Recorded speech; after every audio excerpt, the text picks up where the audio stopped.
One man is being victimized by our own government. One man whom they fear, yet whom millions love. One man who is willing to take the poison arrows of lawfare. One man whose voice has been taken away by a corrupt judge operating in a corrupt system. One man who has been ridiculed and insulted. One man who refused to back down. One man who refused to back down. One man who refused to back down. One man who stands between us and them. One man that wants to see America protected again. One man who wants to see America prosper again. One man who understands that a man is a man and a woman is a woman. One man who understands and protects the blessing of life. One man who wants to restore American exceptionalism. One man who once again wants to make America that shining city on a hill for all to see. A place where all the people of the world glowingly set their eyes upon. America. One man who unashamedly wants to make America great again. That one man is Donald Trump.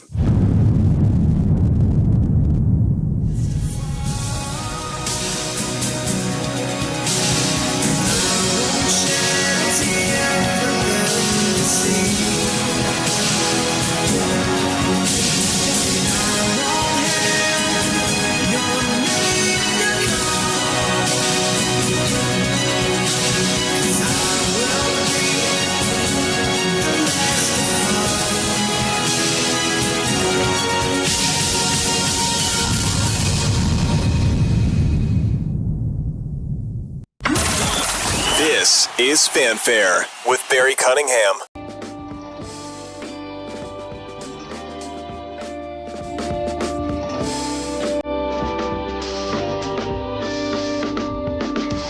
Meanwhile,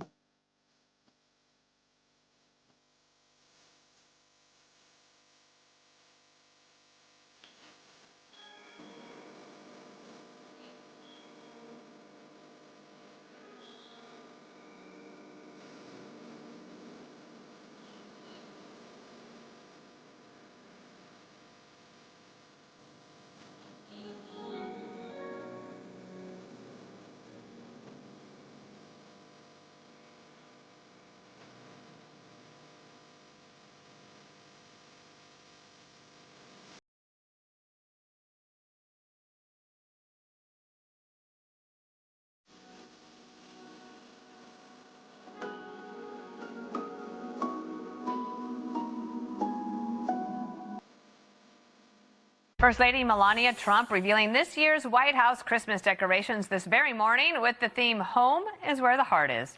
The East Room is decorated patriotically to celebrate the upcoming 250th anniversary of the birth of the nation, while the Red Room's focus is fostering the future, and the Green Room celebrates family fun. In all, the First Lady decking the halls with over 25,000 feet of ribbon, more than 2,000 strands of lights, 120 pounds of gingerbread, and over 700 feet of garland, all to go along with 51 Christmas trees and 75 wreaths. That's a lot of numbers, but basically we can say huge effort, and you get a little bit of a glimpse here thanks to the First Lady. A lot of numbers indeed. I guess we can actually say Christmas is back in the White House after that debacle and whatever it was that Joe Biden and the DEI clowns were doing. What a transformational difference. So there's a lot. I mean, take a couple of days off. Hope you guys had a happy Thanksgiving, and let me be the first one to tell you, Merry Christmas. We're going to say Merry Christmas here. A lot going on. I'm going to have to go back and talk about Venezuela. I'll probably talk about Venezuela tonight. Don't think I'm going to have time to get into all the stuff I need to talk to you about Venezuela. And then today, just to let you know what's happening at now, 12 o'clock, Melania and Usha Vance are, from what I understand, coming into a facility, a Red Cross facility, and they're going to be giving or packing gifts for soldiers. So we're going to cover that. And then, of course, at 1 o'clock, Karoline Leavitt is going to have a press conference, and I'm pretty sure the press conference today is going to be heavily about Venezuela and Pete Hegseth. And then, just a little while ago, let me just bring you up to speed on something. This just happened just moments ago. Appeals court is now siding with a lower court ruling to disqualify President Trump's pick for New Jersey U.S. Attorney Alina Habba. So there is a 3-judge panel, and it ruled that the Trump administration used an illegal method to nominate Habba as the top prosecutor in the state. The judges wrote in their opinion that Trump administration's argument would effectively permit anyone to fill the U.S. attorney role indefinitely. And this case could see further appeal before a full panel of Third Circuit judges, or it could head to the Supreme Court, and we'll keep you posted on what happens. So, yet again, some judges decided that something President Trump is doing, he can't do. And it just keeps happening, and it keeps happening, and it keeps happening. And you can blame nobody other than the Senate and the House of Representatives, the GOP House and Senate. At this point, there is no reason why these people aren't breaking the filibuster. The filibuster, if it's not broken, I firmly believe we're done. I think in hand with the filibuster and President Trump dropping all kinds of nukes in regards to the Insurrection Act, if we don't team those together, America may be lost.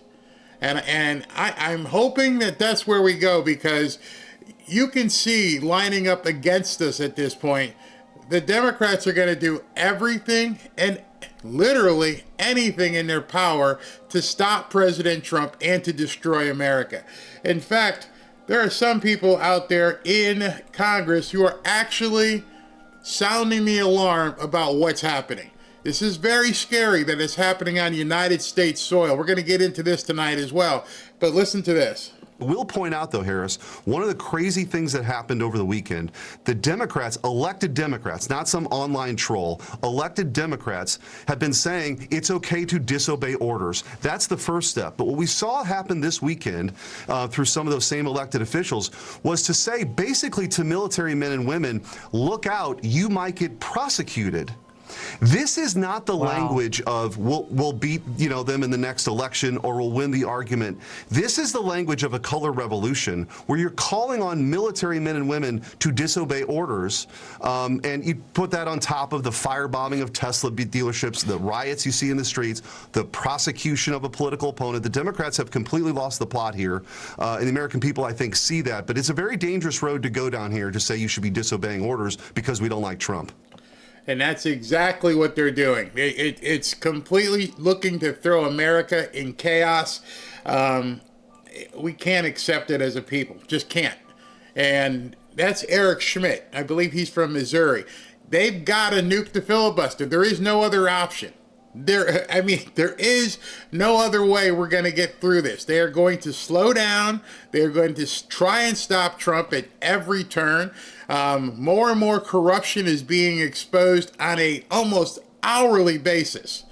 I mean, it's absolutely insane in terms of how much corruption is being exposed. We're actually seeing things now for what they are.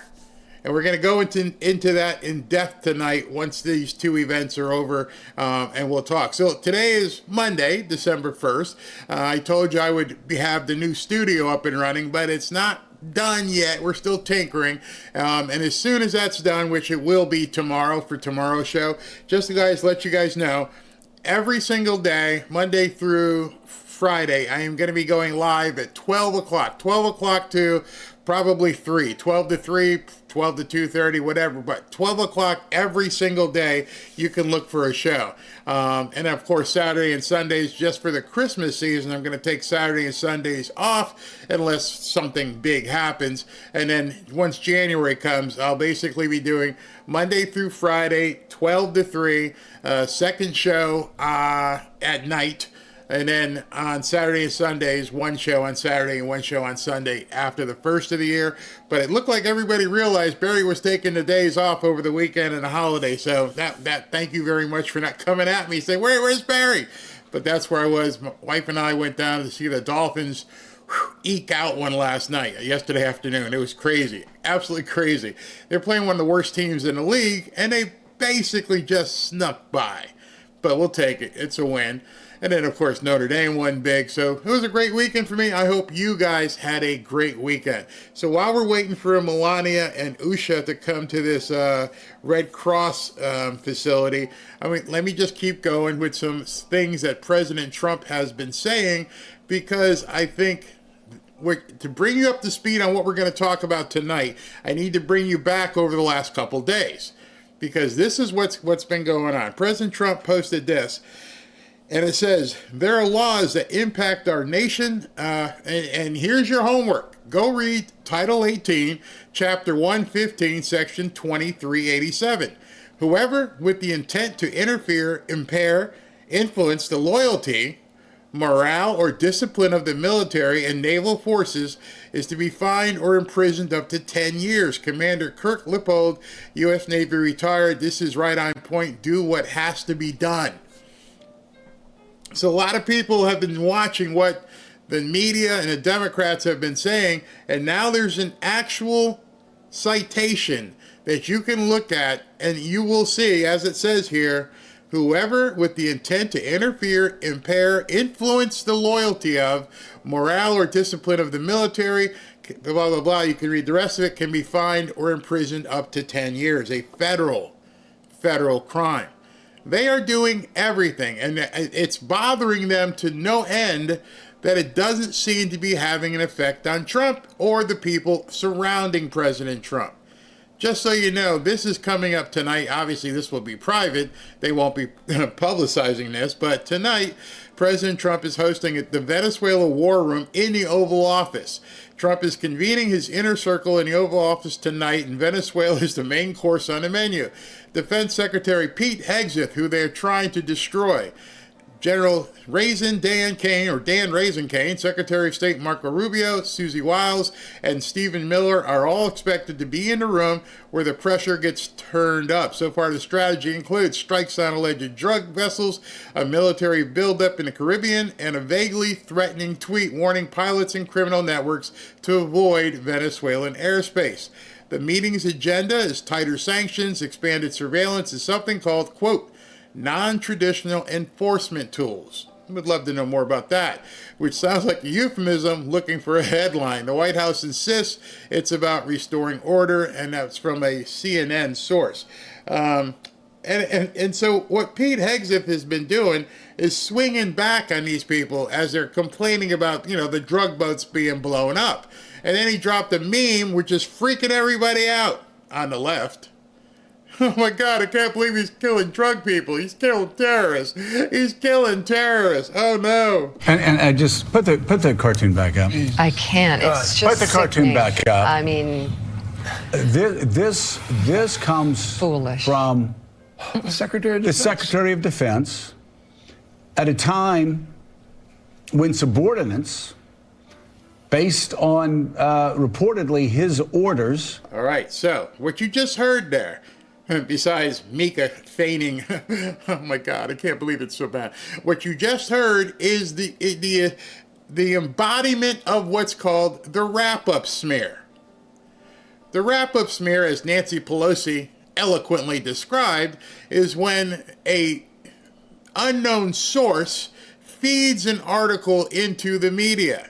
Then the media acts as the authenticator of the source and makes the story. Then once the story's in Washington Post or something, then these guys will start talking about, the report we just saw. That is what the wrap-up smear actually is. The entirety of it is fake. It's based upon somebody feeding something, and anonymously, into a media outlet or reporter who then prints said story, who then the other people will get involved in. So that's exactly what it is. And now he just said it, reportedly. Could be facing war crime investigations, are facing war crime investigations. And as Andy McCarthy said, that's the best case scenario. Because if it's determined this is not actually warfare, then it could be murder charges. And this is what the Secretary of Defense does while the Commander-in-Chief is saying he knew nothing about it. Just look at that and ask yourself, if you're in uniform, serving this country, and this is how the Secretary of Defense responds to really one of the most critical questions that has faced the Pentagon. If you're in military and that bothers you, we got a whole bunch of other problems. We let's just call it, if you're in the military, which you signed up to kill people, I mean, let's just call it what it is. You have, basically your job is to stand a post, and when the phone rings, you go kill people. That's your job. Nobody goes to the military with the hope of, sitting around doing desk work. You don't want to be a cook. Your job is to, do what you got to do. And these guys, again, are trying to needle the military. As Melania is about to come out, let's get through this. Since the beginning of this administration, just ask yourself what they're thinking. And what parents of men and women in uniform, what spouses, what children are thinking if this is how unserious and clownish Secretary of Defense is in the face of some of the most serious questions the Pentagon has faced over the past. That's how far gone these people are. They are that far gone in terms of, you imagine what the wives and the kids think of what you do. You're a soldier. What do you think your kids think you do? Walk around with a rifle for fun? Are you just like walking around and with a gun and like, look at Daddy, he just does parades?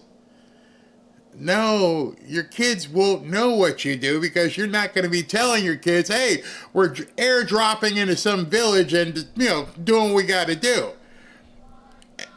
And I'm pretty sure the wives already know, hey, you got a tough job. Yeah, we might have to be deployed in, Somalia. And what's your job? To take a village. Let's be adults here.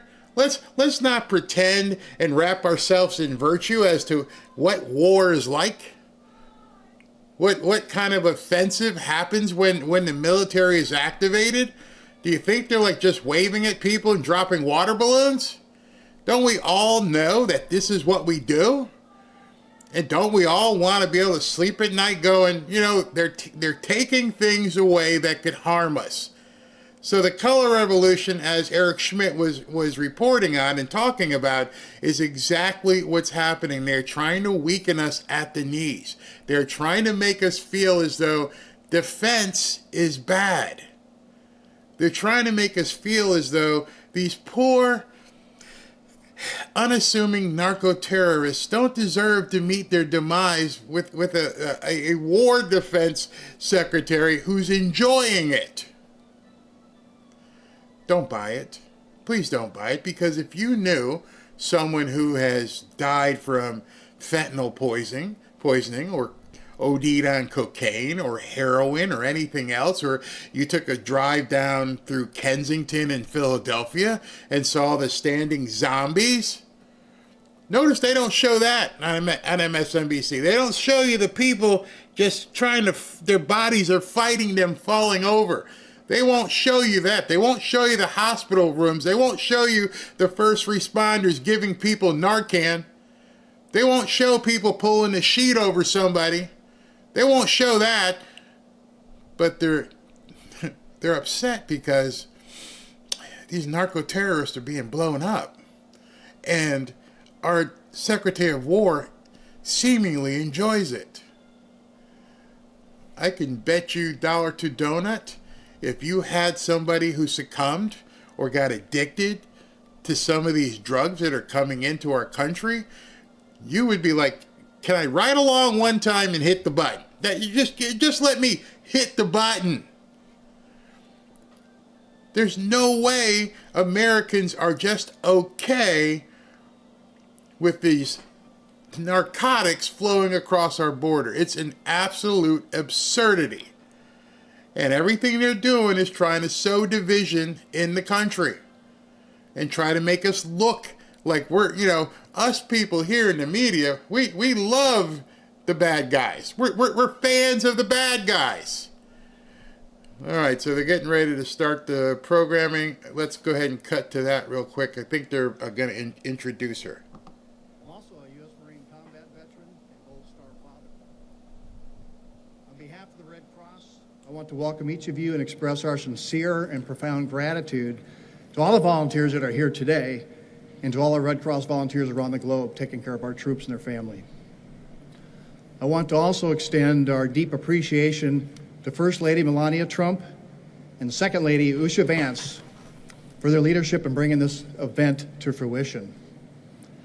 The Red Cross had the honor of partnering with Mrs. Trump at this event in the past, and we are thrilled that she reached out to us to continue to hold this event to support the men and women of the military and to share just a little bit of home with them as they serve our nation in faraway places. And we're also delighted to have Mrs. Vance join us in this effort to bring attention to the sacrifices made by those in all branches and to let them know they are not far from our thoughts. Mrs. Trump and Mrs. Vance, I'm inspired by your patriotism and willingness to express your love for our military and their families by participating in this event here today. The Red Cross was born from the unique vision of another extraordinary woman, our founder, Clara Barton. Her overarching desire was to serve those who defend our nation, and we look forward to continuing this work with you to honor our nation's military members and to support their loved ones. And I can say from experience as a U.S. Marine combat veteran, these comfort kits that we're putting together today do indeed make it less easier to navigate the challenges of being deployed. Since my Marines and I were the recipients of these very care packages, this event is quite meaningful and quite humbling to me. 20 years ago, my Marines and I were in combat in Ramadi, Iraq. And it's the last time I received these care packages, and I remember coming back to this area in Andrews Air Force Base for our wounded Marines. And finally, just a comment, it's kind of hard to describe the meaning of the handwritten notes that you'll put together today, especially for Marines and especially for all branches that are downrange when, in some cases, tomorrow's not guaranteed. It gives a sense of hope. Speaking of the Marines, it is my honor to introduce someone who knows firsthand how critical it is to support those who serve in the armed forces. I am referring to the Second Lady, Usha Vance, who is the wife of a U.S. Marine and Vice President J.D. Vance, who served in Iraq about the same time that I did. By being here today, Mrs. Vance is demonstrating just how important it is to her to ensure that our troops know that their sacrifices are never forgotten. Please join me in extending a heartfelt welcome to our nation's Second Lady, Usha Vance.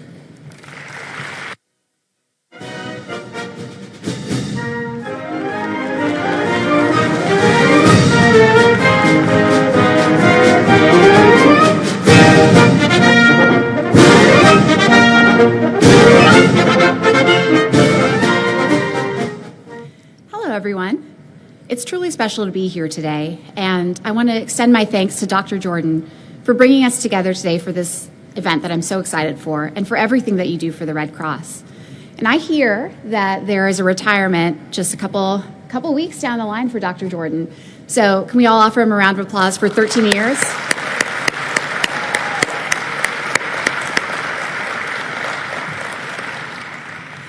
I'm also particularly grateful to be here today at Joint Base Andrews. I always look forward to returning to America's airfield and to the incredible community that supports its mission every day. JD and I are inspired every time we fly by your care and professionalism and are deeply grateful for your service.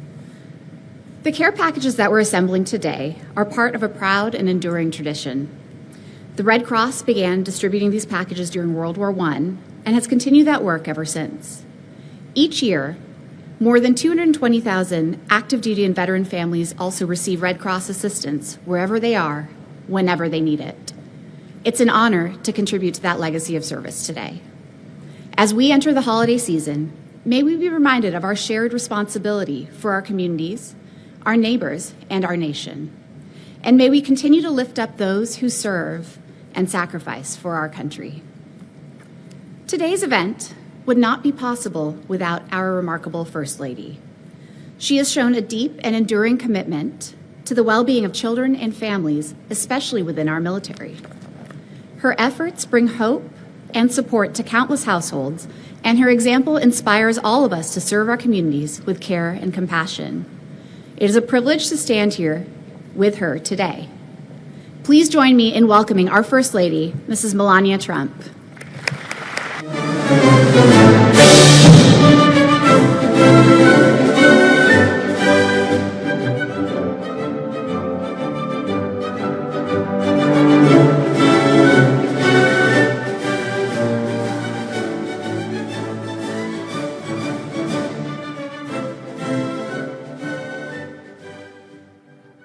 Good afternoon. Thank you, Usha, for your kind introduction and for joining us today. And thank you, Dr. Jordan, for all what you do, and good luck with your retirement and spending time with your family.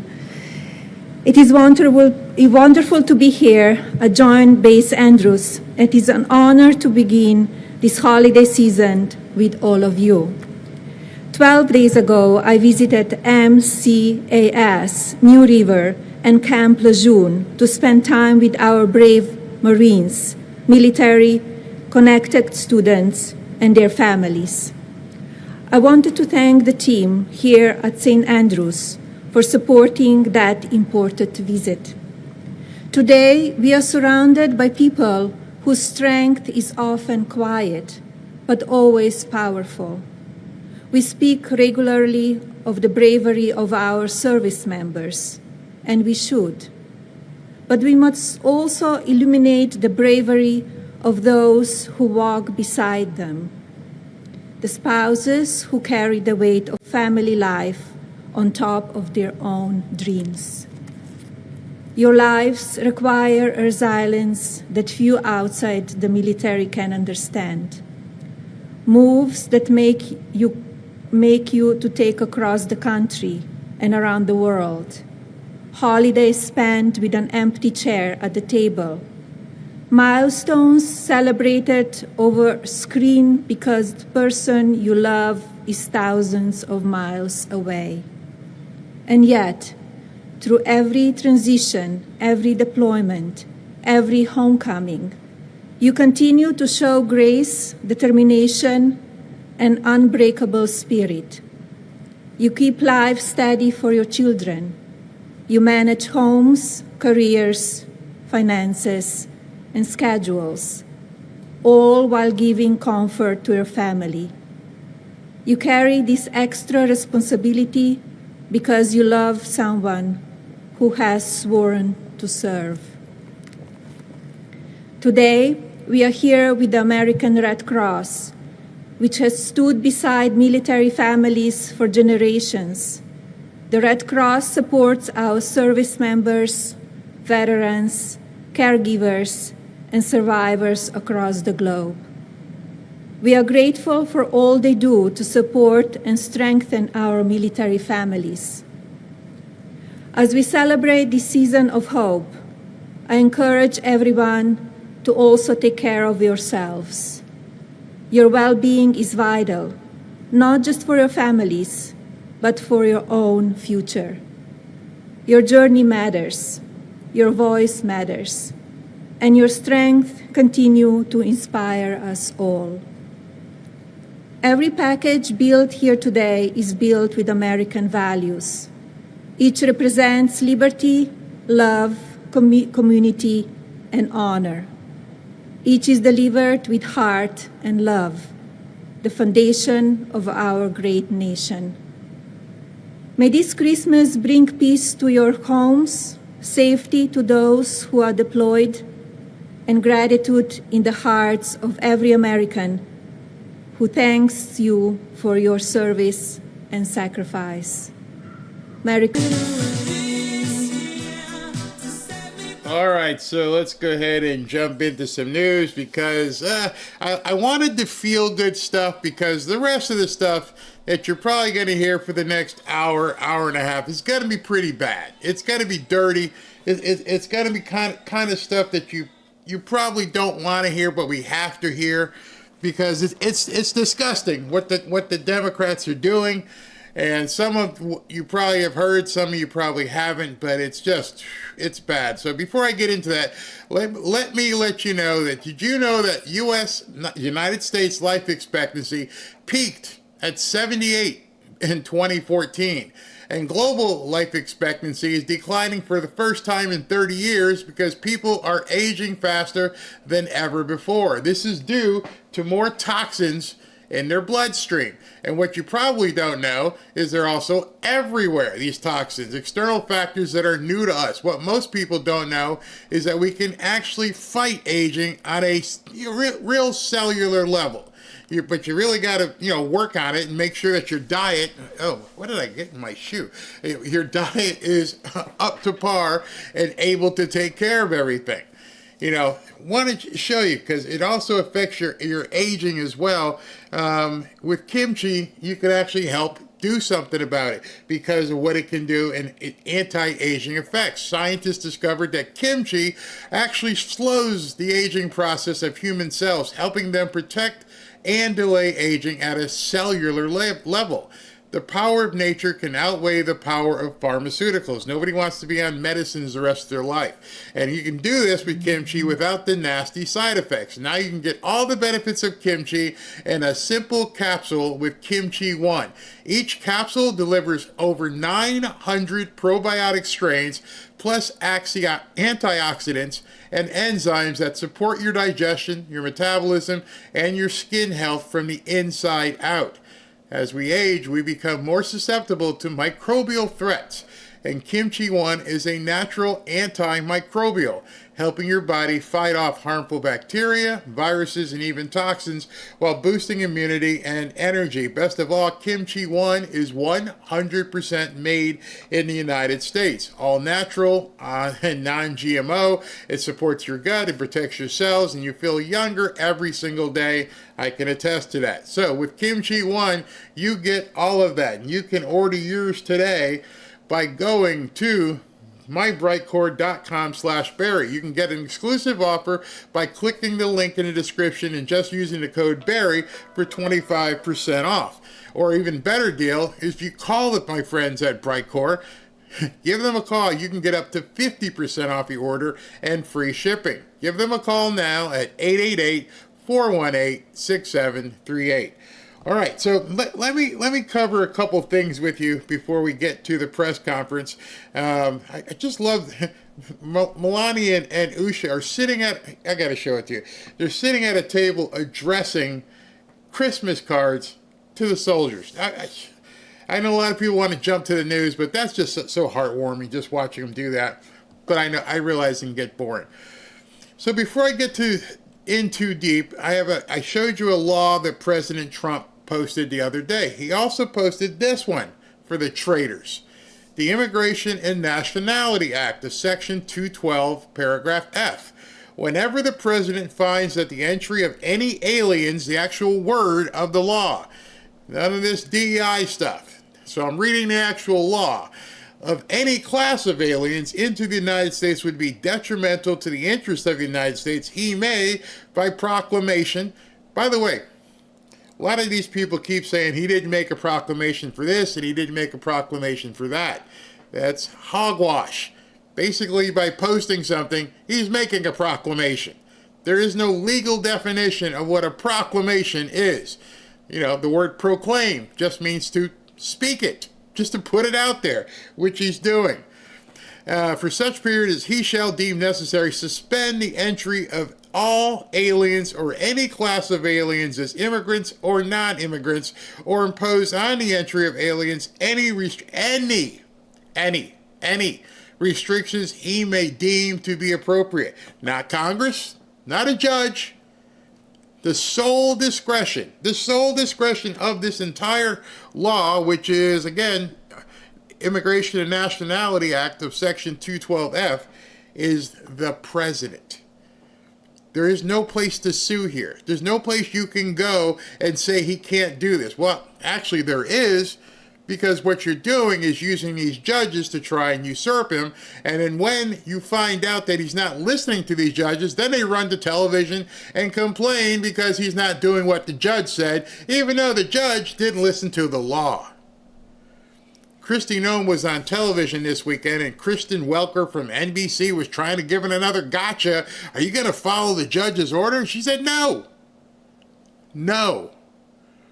Which I could not believe she was so strong and defiant and saying you do not have the authority. And all these news people, all they would have to do is go read these laws. They're right there. To understand that these judges are acting not just as activists, but I would say insurrectionists, trying to overthrow the government. It's right there in black and white. You can pull it up. Pull up Immigration and Nationality Act, Section 212, Paragraph F. The president, not Congress, not senators, not judges, definitely not the media. None of these people have the authority to do anything. Only the president. So if you hear people on X telling you this and telling you that and how this is going to happen and the judges are going to sue, doesn't matter. It's all BS. You can't put an injunction on a law, especially when it's that declarative. It gives you no room for error. Only he can deem it however he feels like it. So when I had started this and said earlier that he's going to have to do the Insurrection Act and Congress is going to have to, and Senate are going to have to break the filibuster, this stuff has to end. We cannot go any further with the insanity of these people who think that they can determine how this country is going to go, and they were not elected president. And Mark Kelly, buckle up, buddy. Buckle up. President Trump also dropped this over the weekend. To all airlines, pilots, drug dealers, human traffickers, please consider the airspace above and surrounding Venezuela to be closed in its entirety. Thank you for your attention to this matter. Which many people sat back and went, how can you close the airspace in another country? Well, basically you can't, unless of course they see these jet fighters flying around, and that's kind of a big deterrent. Don't come here. I can't be responsible for you. The last thing American Airlines and Delta and any other airlines wants to do is be flying around the country while there's a military action taking place. The liability at that point of all the passengers and everything else, it's not worth it. We're out. We're not even gonna try to land in here.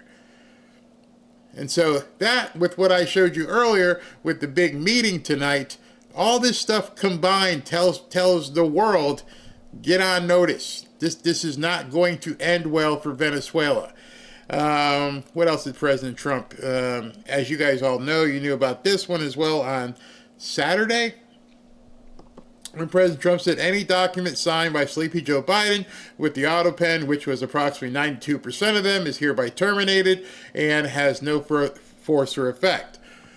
They're going to sue about that. They're going to sue immediately about that. They probably was in court first thing this morning suing over that.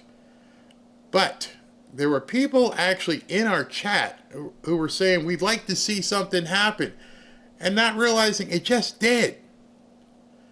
a lot of us have been for 9 months. Hey, is something going to happen? And then Friday, it did. It happened. They're the ones who now have to react. He made his edict. This is how it's going to be. You don't like it? I'm going to enforce this. I'm not letting anybody in. I'm going to terminate all these fake signatures on all these different executive orders, which easily any president can overturn another president's executive order. Of course, the courts will get in and say you can't, but then that's just delaying time. So I just want everybody to know when they say, is something going to happen? It is. It happened. Now we'll see the repercussions and how it's enforced. And I know it doesn't do anything for the other stuff everybody's waiting for. Other stuff is people want to see people arrested. Fine, that'll come. Give that the chance. But it's actually happening and people are proving it, and the poll numbers responded immediately. Yes, this is what we're waiting for. The last thing we need right now are people saying, well, I want to see if something happen. You just did. If you don't recognize it, you're not looking. It's absolutely huge. I told you about the meeting tonight, waiting for her to come up. All right, so I'm going to go into, I got a couple of things for you before Karoline comes up. Let's talk about, I don't know if you've been following along what the heck has been happening in Minnesota. Now, she's supposed to come up in 5 minutes. I don't know if I can get there because there's a whole lot to talk about. After Karoline is off, we're going to talk about Minnesota. There is some really evil, illegal stuff happening with Tim Walz in Minnesota that I think has to be exposed.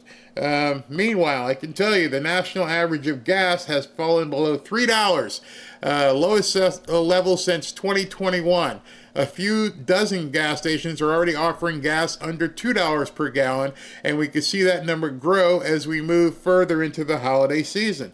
But the gaslighting, no pun intended, isn't stopping. They're trying to tell everybody how bad the economy is. Black Friday was Green Friday. We have never seen sales numbers like we saw on Black Friday. Media quiet. Media doesn't want people to know this. They don't want to let people know that the economy is on fire. And I mean fire in a good way. I don't know how it was where you live, because one of the things that people are advocating for is go check how much tax is put on per gallon wherever it is that you live. Because down here, even in Boca, we're seeing prices getting close to being, somewhere, depending on where you are, under $3. But then again, we don't have all the taxes everybody puts on. SV just sent me a quick note here. What do you got, SV?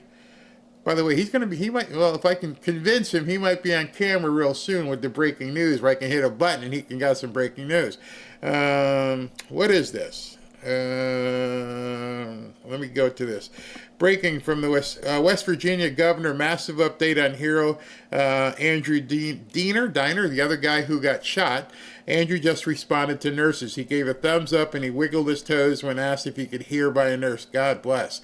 Those prayers are working. Andrew's mom, Melody, is begging America, keep praying for my son. Andrew remains in serious condition, which is below critical, so that's a good sign. But these are the first huge signs of hope since the terrorist ambush that took the life of fellow guardsmen. Awesome. Let me see if I can download this video and I'll let you guys hear it. Hold on one second. Let me go real quick here. That's some good news. That's some great news. Keep the prayers coming, everybody, because where is this? Okay, hold on. Saying that my heart goes out to the family of the two individuals who were despicably gunned down in Washington, D.C. And since we originally received word of the shooting, we worked very hard to try to coordinate with the Guard, the federal government, the families, and everyone to ensure that the state's response is appropriate.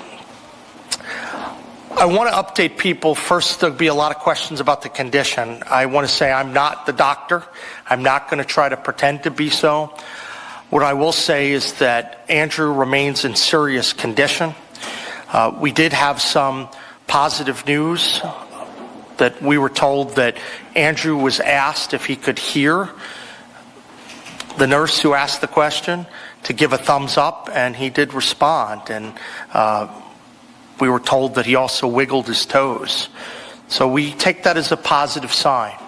I'm not here to speculate, but I will say one thing, that Melody, the mom, has been so positive a force, and she's been asking people across the country to pray for her son, and those prayers are working. So I want to continue. That's her only request to me is, would you please get the word out that my son Andrew needs prayer? And that's all right. So if Andrew needs prayer, you know what you need to do. It seems to be working. You know, the guy's got to have a long recovery. We don't even know what the status of his injuries are yet, but that's good news. All right, so let me jump to another story. Well, it's kind of the same story, but it's going to dovetail into what we're going to talk about tonight with Venezuela. Patrick Byrne, who I interviewed a couple months ago, has been in the news, well, online news. The media won't touch it. He and General Flynn were knee-deep into what's going on in Venezuela. I mean, all the way in. I showed you a movie a long time ago, The Enemy Within, which was Patrick Byrne and General Flynn were involved in. I don't know if you guys remember that, but that was a great movie. It gave us some insight as to what was going on. Now, here we are months later, and one of the things that we're looking at is what is actually happening in Venezuela. And I've been waiting to talk about this story because I wanted to dig in some more. I wanted to see if we can get Patrick Byrne back on here. He said some volatile things online, and I want to talk to him, and I just want to keep it narrow. I want to talk about this whole Venezuelan thing and what he's uncovered and what Emerald Robinson, whether she can be trusted, what she's been saying. There's a lot of bombshell stuff that's been happening with Emerald Robinson. She's been much chagrined. People have trashed her for years, but there's something to this.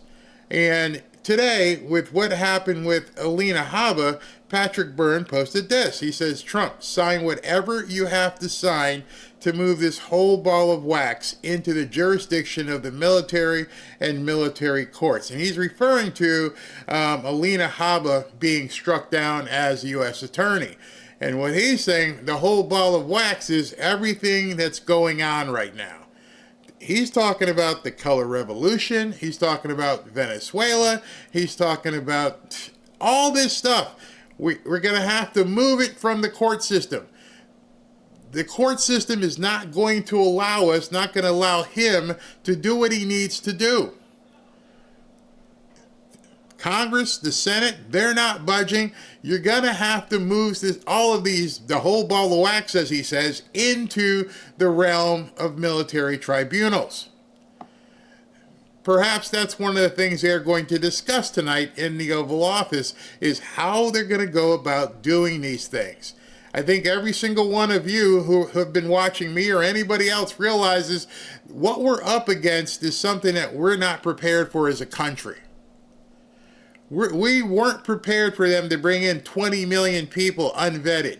We weren't prepared for them to do everything and anything to go after Trump. We weren't prepared for this. We weren't prepared for them to look at different ways and ideologies on how to destroy America. We weren't ready for it. The Constitution wasn't ready for it, except the option that it gives President Trump as the president and commander-in-chief, which is to move this stuff declare these people enemy combatants. It's the only way. I don't see there's any other way. I bet you it starts coming up with Karoline Leavitt pretty soon. They're going to see that at this point things are happening. He's not going to Congress. He's taking on the drug terrorists out in the water, doing whatever interdictions he needs to. They're rounding up stuff. Tom Homan said he's going to start doing more. They had riots in New York City trying to stop ICE agents from taking people out. You've got corruption, which you won't believe after Karoline talks. I'm going to show you some of the corruption going on in Minnesota. Chicago says they're not going to help. Oregon says they're not going to help. No, none of these blue states want to focus on making America better or great. Everything they're focused on is how can they beat Trump and destroy America? How can they keep these people on payroll in terms of the SNAP and everything else? The only way to do this at this point is going to be through the military. And those of us who for some time have taken the red pill, understand that.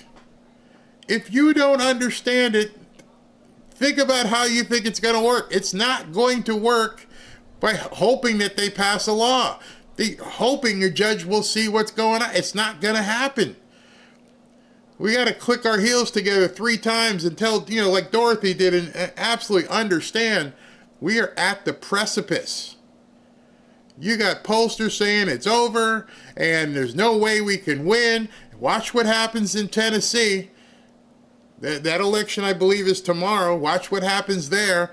If they start just chipping off people little bit by little bit and pushing this socialism into the country, which is what they want, there's no way for us to vote our way out of this. A poll came out, last week that said, over 50% of young people want socialism. No, they don't want socialism. They have no idea what socialism is. It sounds cool. It is a color revolution of epic proportions because that's what they're talking about. Oh, everybody's going to be fine. Boomers won't be able to keep their property. I'm telling you what, I wouldn't care about my property. I don't care about anything. I just don't want America to go into socialism because it would end this country. These kids, they don't know what the hell they're talking about. It's awful, absolutely awful. So I'm going to try and get Patrick Byrne on, bring him back on, talking about the fight that they're having to try and force us to give money to these newcomers. Breaking Secretary of Agriculture, Brooke Rollins confirms SNAP and all USDA programs are being reviewed to kick off any newcomers receiving benefits. Now, let me just stop there. Can you imagine that the Secretary of Agriculture has to stop what they're doing to make sure that fraud isn't happening, and the Democrats and the judges are fighting to allow fraud? They're actually suing to make sure we keep funding SNAP benefits for people who aren't supposed to be even in the country. Never mind not supposed to be getting SNAP benefits, they're not supposed to be in the country. 22 blue states, 22 entire states are refusing to turn over their data. You don't think we're in the middle of a revolution when 22 states say, nope, we're not even going to tell you who we're giving money to. And don't even think about trying to stop it, because if you try to stop it, we're going to sue, and we got judges who are going to tell you, you got to keep paying these people. I'm going to say something really novel right now. Hey, and some of you may say, Barry, you're crazy. I don't think there's a deficit. I don't think we run this country at a deficit. I think the deficit is made up. With all of the fraud we're seeing now, and you could multiply that times, 20 years. How much money has been stolen from you and me? How much money have the Democrats and Republicans been lining their pockets with for decades? The military contractors, giving away all this stuff. They're actually posting articles about how kids are dying in Uganda. There's kids dying in Chicago. There's kids dying in basically Atlanta. Why are there no stories about those kids dying? They just did you see the story? You might not have. It might have just blown away real quick, of the people who got shot at the birthday party in Stockton, California, in the city with arguably state with some of the arguably strongest gun laws on the books. Can't talk about that. Can't talk about that. In that regard, you can't listen to the media. They're lying to you every single hour of every single day. And to the point where the Secretary of Agriculture is trying to clean up the rolls and say who should and who shouldn't be on SNAP benefits and getting free food, and they don't even want to participate in the collection of the data. That in itself is insurrection-y. Hey, listen, can you give us the data so we can make sure the people who are supposed to be getting this stuff are actually the ones getting it? Nope, we're not going to give it to you. What do you mean? Don't you want to be good stewards of the taxpayers' dollars? Nope. But these people give you their hard-earned tax dollars every single week, every 52 weeks a year. And they just want to know that we're doing the right thing. They just want to know that the people who are supposed to be getting SNAP benefits, which is, are the ones who are supposed to be getting them. And the only way we can determine that is if we look at the entirety of who's getting them. Nope, we're not going to give it to you. Well, that pretty much to me is insurrection. We are requiring states to turn over recipient data to fight waste, fraud, and abuse. Even though 22 blue states have refused to provide the data, we are using every tool to compel their compliance. What are they hiding? Who are they hiding? It's an easy question to answer. It's not just the newcomers. It's all the fake Social Security numbers. It's all the fake people. It's probably going to some people who actually are in Congress. I can't prove that. But the fact that you don't want to even disclose, there's a problem. And now they've got information based upon what's been happening in Minnesota to really substantiate that. It's incredible. Stay tuned after the press conference. I'll get into some of that stuff there in terms of what they're finding. But in that regards, this is the kind of thing that we're talking about. Let me I don't want to get into that. Let me look at this one here. This one. In a stunning surge, Florida, down here, Republicans just hit another all-time high lead against Democrats. Time for legislature to draw up 5 more Republican seats for 2026. Just in the past month, Republicans are plus 40, almost 5,000. Democrats are minus 5,000. That's a 10,000 net lead just there. That's huge. But again, Congress is being slow to act, and they don't want to move on some of this stuff. It looks like Karoline is coming up. They're putting her papers on the stage. Let me get this in before while I have a chance. It's genius. It's pure genius. America is the country that started the AI race. And as President of the United States, I'm here today to declare that America is going to win it. We're going to work hard. We're going to win it. Why do so many financial experts call silver the most undervalued asset today? Because silver is essential to the future, from solar tech and electric vehicles to the explosive growth of artificial intelligence. Demand is rising fast, and yet silver is still trading at a bargain. With billions pouring into AI, silver prices have only one place to go, and that's up. In fact, silver may be the most overlooked asset class in financial planning. The opportunity for silver is well documented. The market for silver could double or even triple by 2026. You see, I believe in hard assets like this bar of silver. You can hold it in your hand, you can put it in your IRA, you can put it in your home safe, and relative to gold, it's very affordable. That's why I urge you to call my friends at Lear Capital and get their free report. the AI revolution and see why silver prices could be set to soar. Call 800-601-5430 or go to learberry.com. But don't wait. We all know. We've seen it. The government can print lots and lots of dollars, but they can't print silver. All right, so I just want you guys to know, and obviously I've been talking to you for quite some time about silver. It's moving very hard. Silver, as of right now, is 58.94. Just in November, it's been moving up. I've been talking to you about silver for quite some time, and over the last 5 days, it's up 17%. Over the last month, it's up 23%, and over the last 6 months, it's up 70, nearly, yes, I can call that 70. 70%. I don't like saying I told you, but when you're seeing that kind of movement, and all along the way, you look at the trend line and it just keeps going up. It keeps going up. 70% in 6 months. You can do the math on that. If you put, $50 in, well, you couldn't do 50, kind of low. But if you did 100, you'd have $170 now. Even though silver is not considered a profit-taking investment, it's usually a hedge, you can't deny these numbers.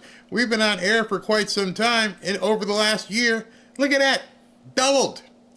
97%. I would challenge you. Even though Lear is a sponsor of this program, and I love the relationship I have with them both, professionally and personally, both, there's no denying what we're seeing. You can't deny it.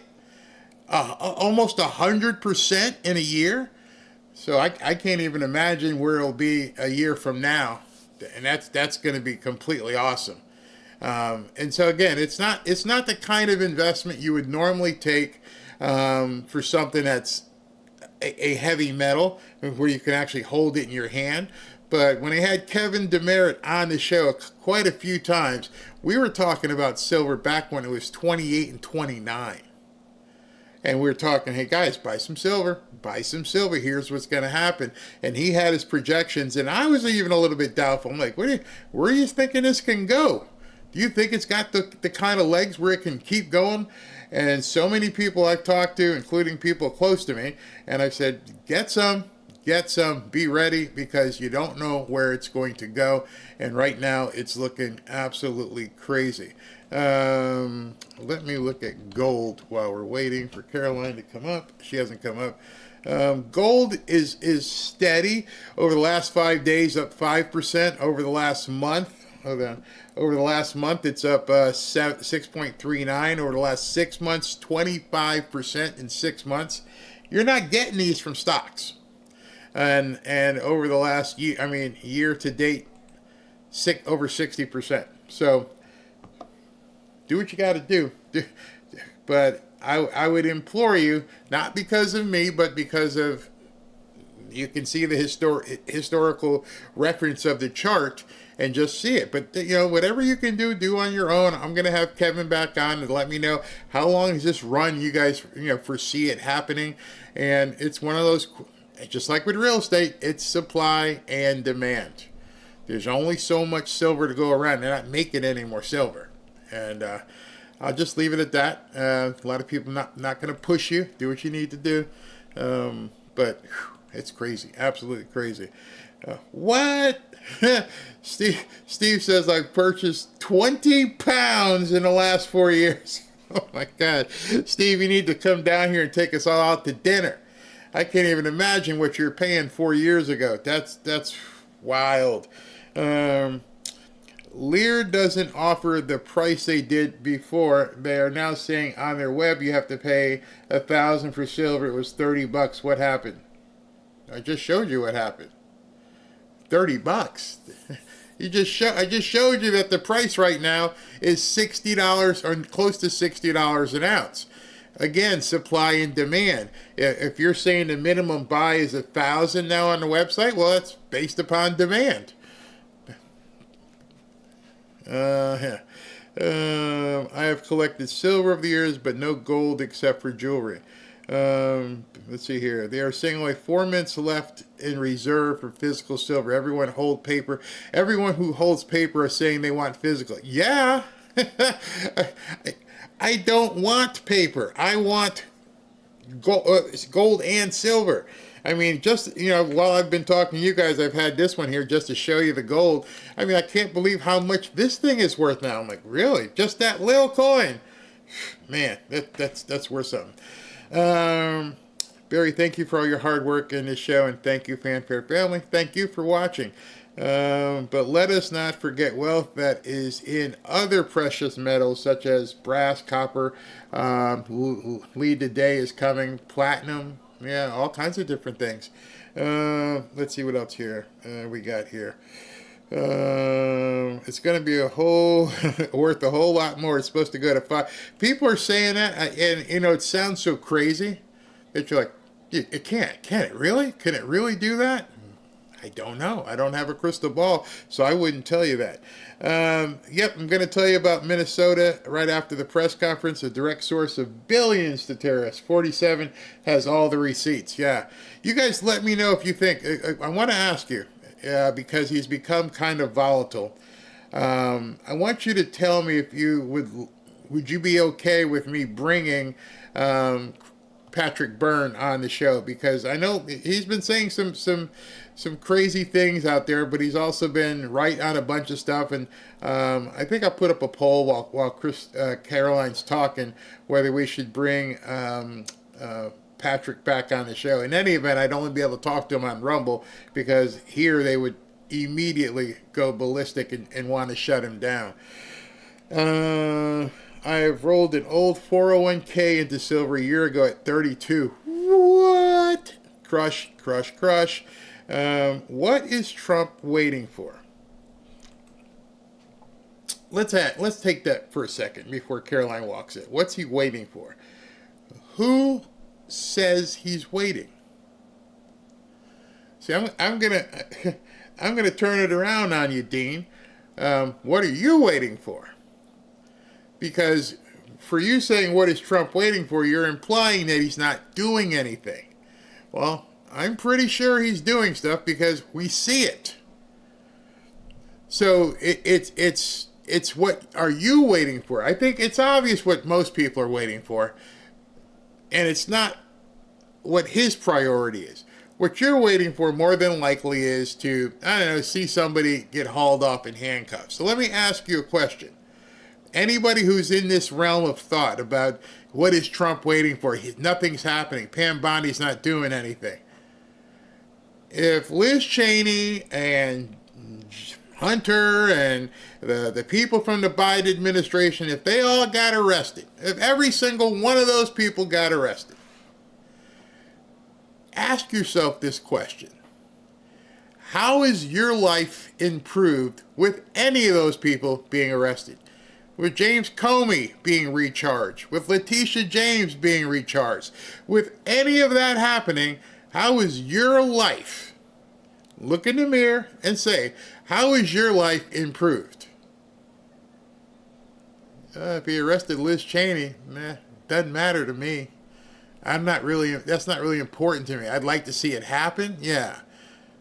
If James Comey went to jail, yeah, it doesn't affect my life even this much. Versus gas prices being at a low in 4 years. That affects your life. Yeah, what's he waiting for? He's doing that, isn't he? Here, let me show you, because CNN actually talked about it. I'm sure it might come up here. Hope I can get through this. For the first time in years, let's get to CNN's Matt Egan for the good news on this. Yeah, absolutely. It's nice to finally be here with some good news on the cost of living front. So for the first time in 4.5 years, gas prices are averaging $3 a gallon nationally, according to AAA, down by 7 cents in just the past week. Gas prices were low a year ago as well, but they're even cheaper now. This is encouraging to see because late last month there was a period where gas prices were actually higher this year than last year, but that has reversed again, and now we've just fractions of a penny away from breaking below $3 a gallon. Now, as you mentioned... Now understand, that's nationally. There are some people who see that gas is under $2 a gallon. So what would you rather have? Would you rather have gas at $3, $2, $1.99 a gallon? Or would you like to see Liz Cheney in handcuffs? What matters most to you and your family? I think if you're honest, you're like, wow, cost of living is probably, especially this time of year, is probably more important to my family. I don't want to go on a limb here, but I'm pretty sure you'd like, you know what? Yeah, that's helping me out a lot. Black Friday broke all kinds of records. Oh my gosh, so much money was spent over Black Friday. The retailers are happy. People were shopping. You might have been shopping. Yeah, that's kind of more important to me than Liz Cheney getting arrested.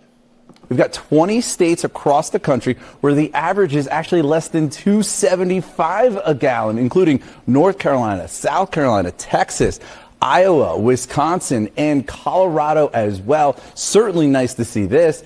Why is this happening? Well, it all comes down, of course, to oil prices, right? Oil prices are about $59 a barrel this morning. If you look back in history, on December 1, 3 years ago, we're looking at $81 a barrel for oil, $67 even last year. So significantly cheaper. And that's because right now, supply of oil continues to outpace demand. It's U.S. supply. Production in the U.S. is at all-time highs. Wait. Did he just describe the immutable laws of supply and demand? I'm pretty sure you just heard supply and demand. Did we need to do all kinds of different things, or did we just need a new president that was going to open up the drilling? Oh, he's not doing anything. You sure about that? I'm just saying. Than last year, but only a little bit higher. OPEC is the big story, though, right? Saudi-led OPEC, they are ramping up production substantially this year. They've signaled that they plan to pause those output hikes next year. But for now, look, this is a good story when it comes to the affordability crisis. Gasoline, it's relatively cheap. All right, well, good news. There is no affordability crisis. That's bull crap. You created the affordability crisis. That stuff didn't happen overnight. The gas prices are down. They've been falling. I don't know. Let's talk about Black Friday.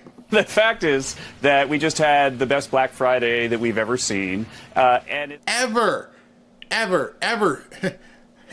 seen. You think this will come up in the press conference today? Hey, Karoline, how did this happen? How did we have the best Black Friday ever when everybody is waiting for you to arrest Liz Cheney?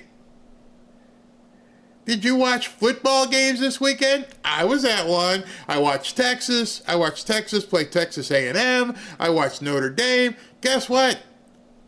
100,000 people at some of these games. It's not just because people are out there, taking debt on their credit cards. It's because incomes are way up under President Trump. They dropped about $3,000 a person, $6,000 a family under Joe Biden, and it's up $1,500 a person so far this year. And with all that extra money and with the government shut down over so people feel comfortable going back to stores, that we're seeing a really blowout, Thanksgiving and Christmas coming our way. I think all the retailers expect that both online and in-store sales are going to be the highest we've ever seen. And how can that be? We're told that it's economic Armageddon. People are broke. People have no money. People can't do anything. They can't go anywhere. Well, the biggest travel holiday ever. People going all over the place, flying, driving, doing whatever they need to do. Black Friday, biggest ever. Today's Cyber Monday. I can't wait to see what the numbers are on Cyber Monday. Black Friday, Cyber Monday, precursors to the holiday season. Hotels, mobbed. Restaurants, mobbed. Football games, mobbed. Where's all the affordability crisis? Oh, you mean the people who aren't working? Yeah, they might be having an affordability crisis. Why? Because they're not getting the SNAP benefits instead of getting a paycheck. So of course there's going to be an affordability. People can't eat. People can't do stuff. Get a frickin' job. Be a part of society. Is that that's happening even though inflation is way, way down under President Trump. And it was 5-10% under Biden, and right now it's running at about 2.5%. And it's not, it's way lower than wage growth. Right? And so people's incomes are going up by way more than inflation. And that's why we're seeing these blowout sales. Their income is going up more than inflation. In order for you to be a part of the economy and buying gold, silver, Christmas presents, lunches, tickets to football game, in order for you to do that, you got to have a job. So there's probably quite a few people who are like, this sucks, man. We're all broke. Well, that's because you're not working. You can't, the numbers don't lie. You can't make this stuff up. You can't make up consumer sentiment.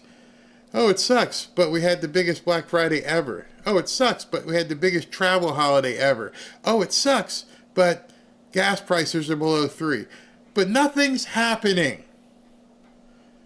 We didn't see Liz Cheney or somebody get arrested yet. Nothing's happening. What do? What we do is realize we're making money. And not that money is the end-all, be-all, but it's the thing that it's the economy stupid. And if from a perspective of are we winning, how can we not be seen as winning? Now, the only thing they can do to stop us is use these judges, and they're using them to basically overturn what's happening in reality. They don't get it. They don't get it that we are rolling and we are looking to move forward, and you have a force in this country that has basically become the antithesis of the American dream, while they're saying it doesn't exist because of, and they don't admit it's because of what they're doing. Hey, we may do away with taxes. I just told you earlier, I don't think we have a deficit. I think the money's been stolen. Can you imagine what people would feel like if there were less taxes? I can tell you how the Democrats feel, because they're not acknowledging no tax on tips. They've had state after state now saying, even though you're not having to pay federal tax, we're still going to tax you. These blue states don't know how to run government without taking money from people exorbitantly. And they've convinced a whole legion of kids that that's what they need to do. That's what they have to do in order to survive. Oh, it's the boomers' fault. What are you talking about? It's not my fault. It's not my fault that we can buy stuff. Is it anyone else's fault that we had the best Black Friday ever? I don't see how. I don't see how. So those of you who keep saying nothing's happening, Pam Bondi's not doing anything, and everything else, all that, you're not paying attention, or you're paying attention to the wrong things, and you're sitting back waiting while things just keep flying by you. You have to participate. It's not, you can't do this from the bleachers. You can't watch gold go up. You can't watch silver go up. You can't watch the gas prices go down. You can't watch people on television. The biggest thing in front of your face is you can actually see what's going on. I can't imagine people sitting around with some Coke and potato chips on Saturday and Sunday and not realizing what you're seeing. That's why I keep bringing up these football games are like my biggest barometer. I'm looking at these stadiums filled with people. Do you know how much? Start going on Ticketmaster and look at what it costs to go to an NFL game. Go on Ticketmaster and see if you can get a ticket to, they're all gone, or the playoffs are coming up. Go and see what those ticket prices are. Go see how much it costs to go to Knoxville and watch them play Rocky Top. Ohio State and Michigan just played. 100,000 people. Look at what the tickets cost. So every one of those people sitting in that frigid snow. I took a nap on Saturday. I came out, and I'm like, is my wife watching football on her own? And I'm like, what are you doing, honey? She's like, this is awesome. It was two teams I could care less about, Wisconsin and Minnesota. And as she was watching the game, the snow was coming down. She goes, that's awesome. And then you look in the stands, you think, well, these people aren't going to go to this game, are they? it's packed. With big parkas and moose hats and everything else, they're all packed. So I only bring it up, so I'm asking you the question. If things are so bad, how is this microcosm of society across the country on Saturdays and Sundays, actually Thursdays now, Thursday, Friday, Saturdays, and Sundays, how can it be possible if the economy is bad? Your eyes are your biggest pole. Your eyes are your barometer. Drive to the mall. If there's a mall near you, go to restaurants, go to the gas tank, see what's happening. And realize, I mean, tonight's Monday. If you don't like football, I don't care. Tonight's Monday Night Football. Turn it on Monday night and turn the volume off if you don't care about football. And just say to yourself, wait a minute, I've been looking at this for months. How can this be? If things are so bad, how are these people all in these stadiums? You know why? Because it's actually happening. And I wouldn't just be saying that, she's walking out right now, but guys got to wake up. We're being lied to. And here we come.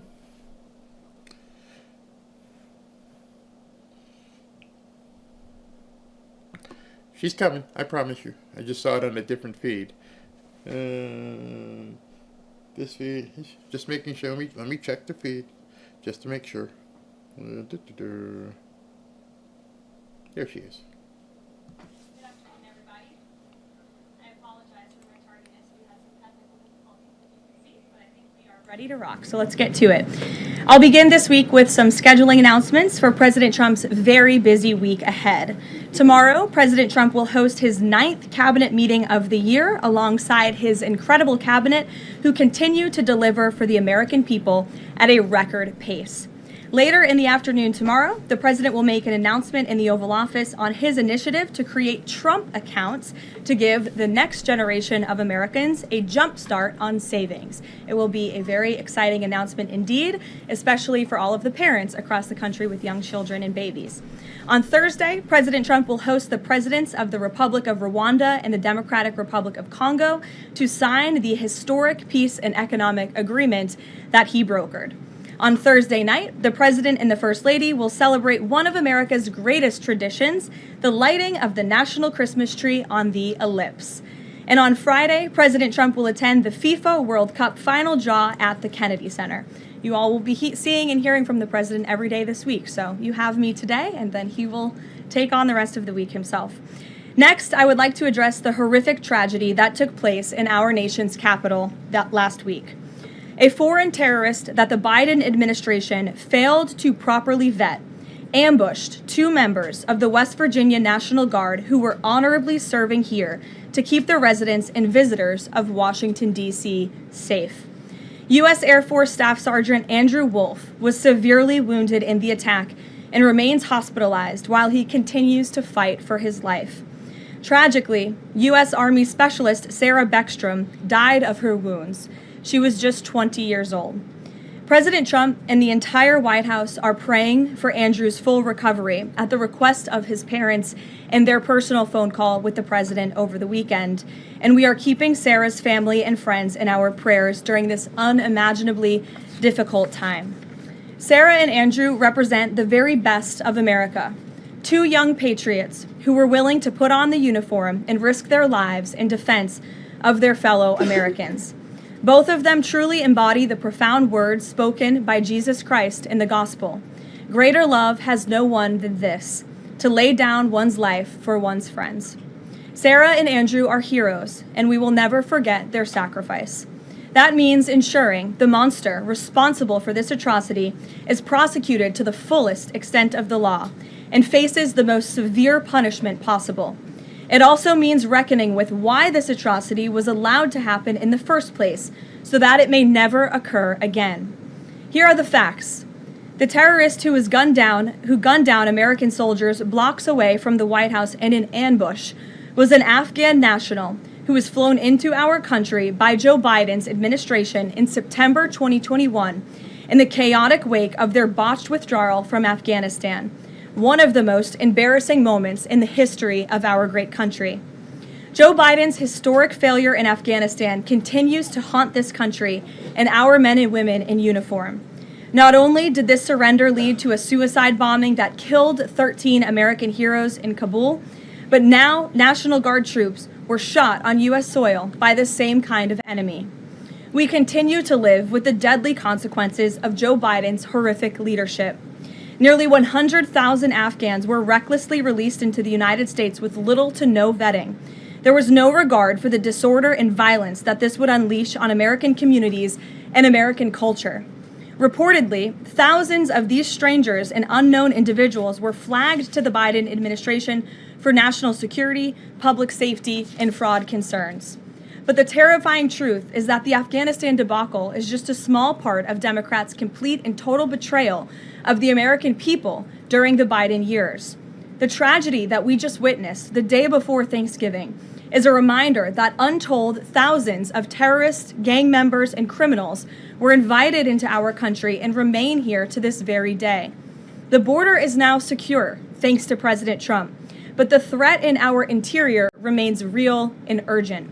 These public safety threats are already inside our land, and President Trump was elected on a promise to find and remove them, and he has already taken significant steps and made significant progress towards fulfilling this promise. But there is more work to be done because President Trump believes that he has a sacred obligation to reverse the calamity of mass, unchecked migration into our country. As a result, the Trump administration is now actively re-examining all of the Afghans imported into the country by Joe Biden. Any individual who threatens our national security or our citizenry will be subject to removal. President Trump has already permanently paused migration of foreign nationals from third world countries that pose a very high risk to the United States. For too long, past American presidents supported self-destructive immigration policies that allowed foreigners who outright hate our country and have no interest in assimilating into our culture. They've allowed these individuals to flood peaceful American communities. This disastrous approach has drained our welfare program, driven up the cost of housing, suppressed wages, and jeopardized the safety of law-abiding American citizens. In fact, according to a new bombshell report from the New York Times, Somalian migrants in Minnesota have defrauded nearly $1 billion in taxpayer-funded benefits under Democrat Governor Walz's leadership. President Trump is putting an end to this dangerous America Last approach. His position is rooted in common sense. In the wake of last week's atrocity, it is more important than ever to finish carrying out the president's mass deportation operation. America cannot allow millions upon millions of unvetted illegal aliens to be rewarded with amnesty after they broke our nation's laws to come here. They must go back to their home countries. It is also essential to immediately address the massive fraud and corruption that has been going on for decades in other aspects of our immigration system, most notably when it comes to asylum claims. Millions of people who have come here under false pretenses are told blatant lies now enjoy temporary legal status. President Trump is ending this scam as well, and I would point out that the Democrats have tried to block this administration from doing so at every turn with lawsuit after lawsuit. The hard truth is that even when it comes to our legal immigration system, past presidents have failed to ensure that all prospective citizens love America, will add value and contribute to our communities, and will assimilate into our culture. Leaders have a duty to defend and advance the interests of their own people, not foreign nationals. Leaders also have a duty to preserve the integrity and character of our nation's national identity. That is why President Trump is more committed than ever to fully restoring American sovereignty by keeping our borders secure, removing all illegal alien invaders, and rebuilding a legal immigration system that makes sense and benefits our country. President Trump has no higher responsibility than to defend our homeland and our people, and he will never waver in doing so. With that, I will open it up to questions, and we'll lead today with Isabel Brown, who is in our new media seat. She's a very popular face on television these days. She's built a great independent media podcast and platform with the Daily Wire, and I appreciate your being here, Isabel. Thank you for being Karoline, here. appreciate it and appreciate the briefing. Many Americans, in light of these recent events that you just mentioned, are starting to say that we are being invaded as a country, culturally and logistically, when it comes to immigration. And we know that immigration without assimilation is indeed invasion. So given the recent remarks from Vice President Vance on a college campus about dramatically reducing legal immigration to address some of this crisis, and President Trump's Truth Social post last week about individuals who may be non-compatible with Western civilization, are there any conversations happening or plans being made behind the scenes for the administration to implement at least a temporary immigration moratorium, for example, in light of what the American people might be calling for? So, Isabel, it's a great question. I think I spoke a little bit to the heart of your question in my opener there. I would add that the Trump administration has done more to limit migration, both illegal and legal, than any administration in history. And I'll just walk you through some of the actions that we have taken thus far. Number one, the Trump administration issued a travel ban for 19 countries, including Afghanistan, special immigrant visas, which is a legal pathway to get here, which we know many Afghans have utilized to come into the country, have now been paused since the tragic shooting last week.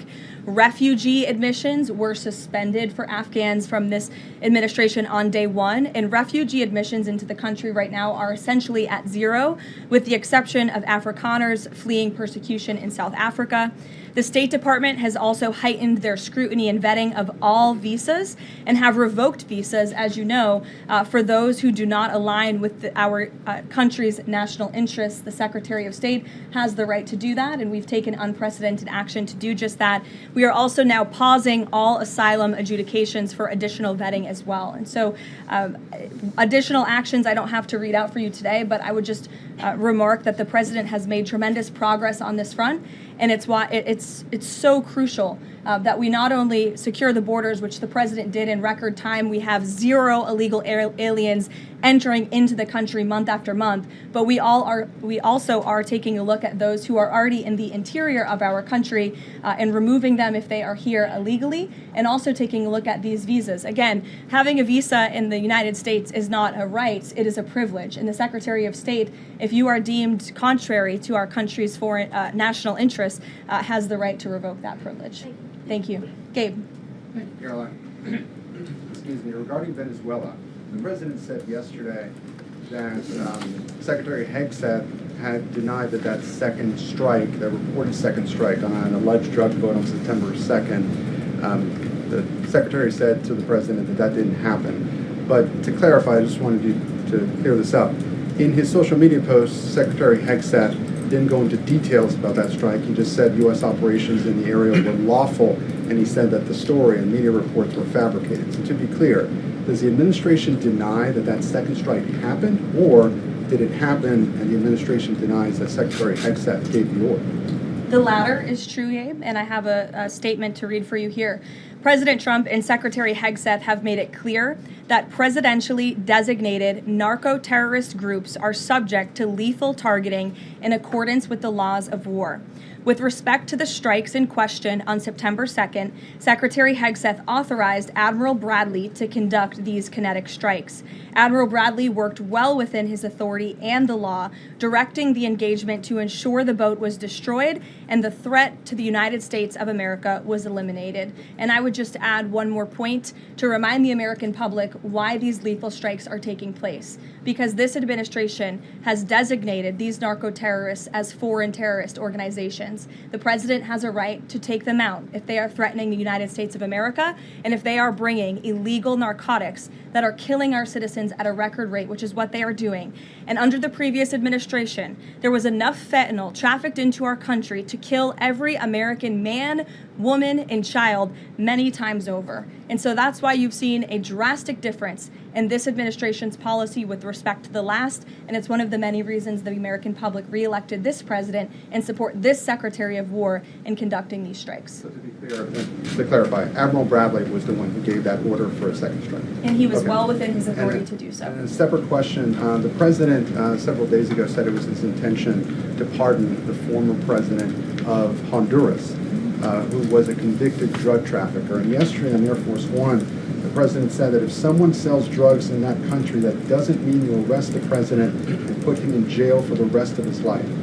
How is that different than what the administration is accusing Venezuela's Nicolas Maduro of? You're cherry picking the president's statement a little bit yesterday, as he also said yesterday the people of Honduras have highlighted to him how the former president Hernandez was set up. This was a clear Biden over prosecution.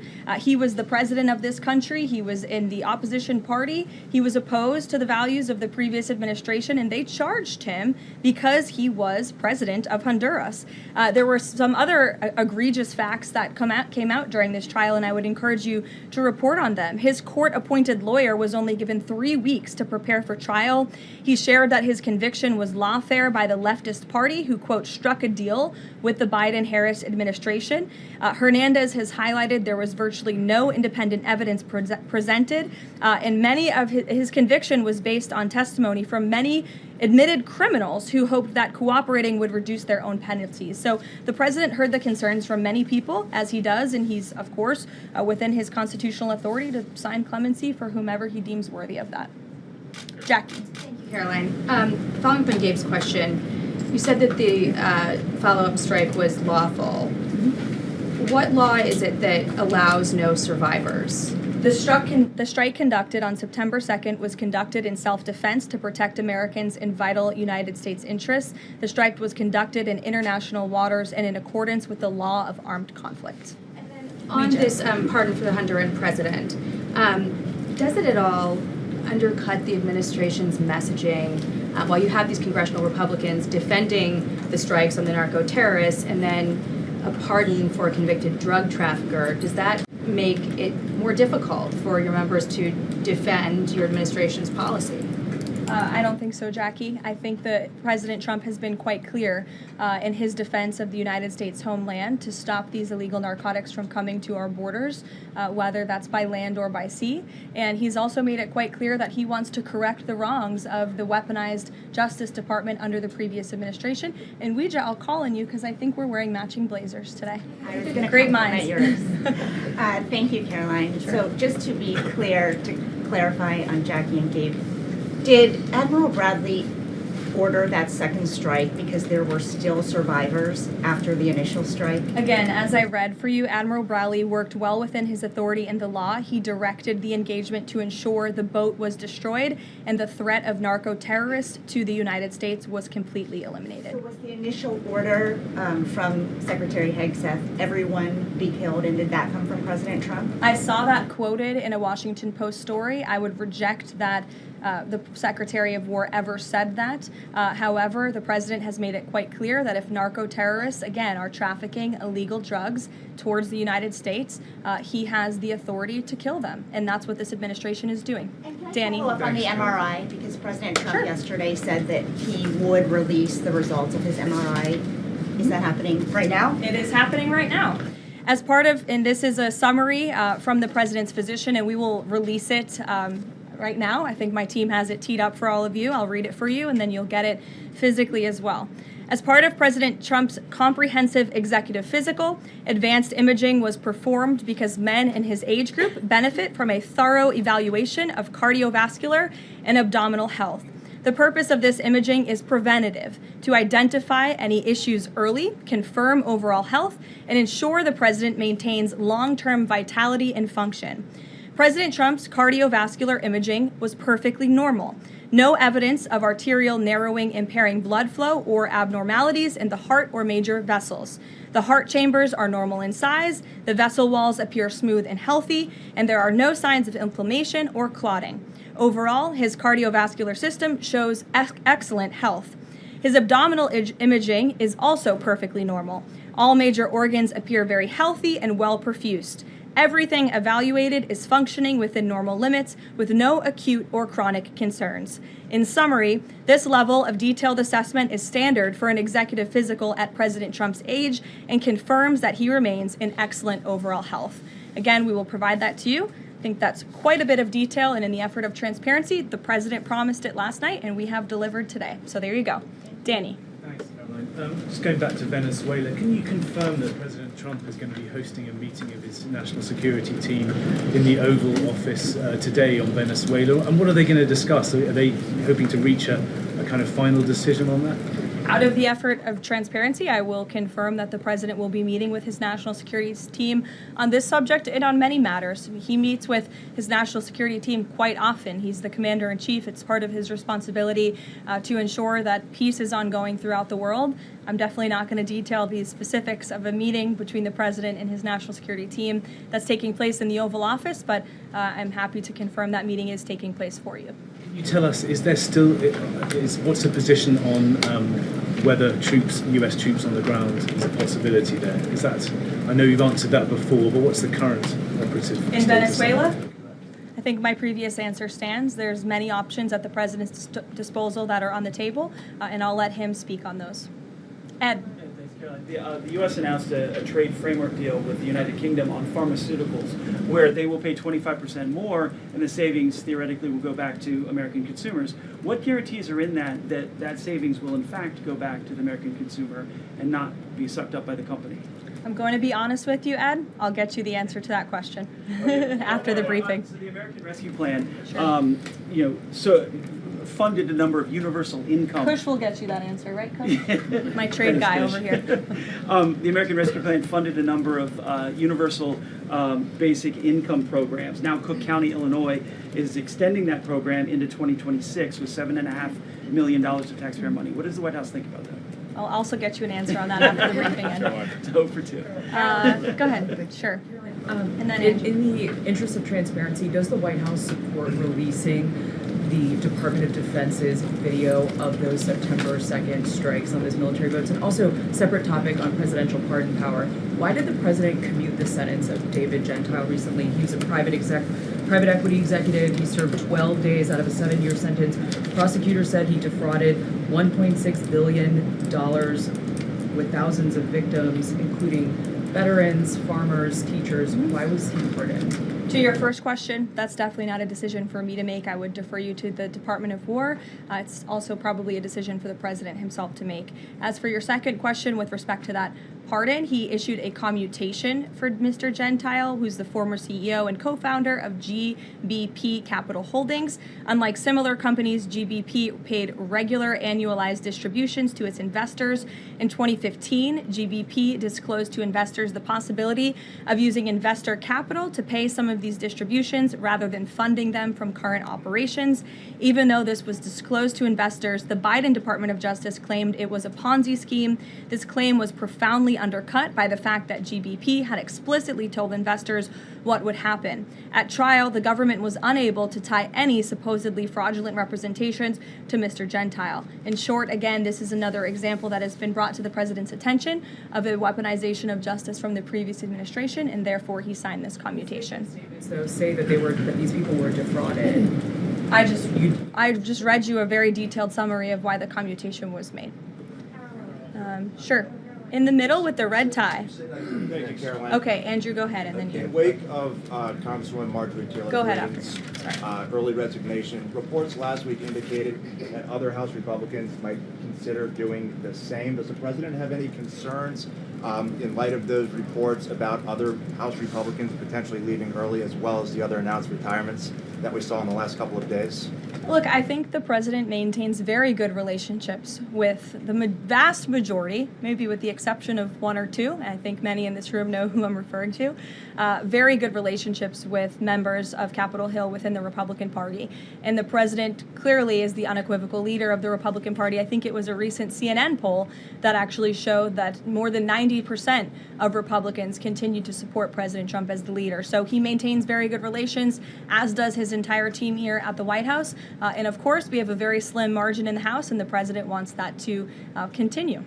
Andrew, go ahead. I've got two for you. Sure. First, on the Venezuela strike.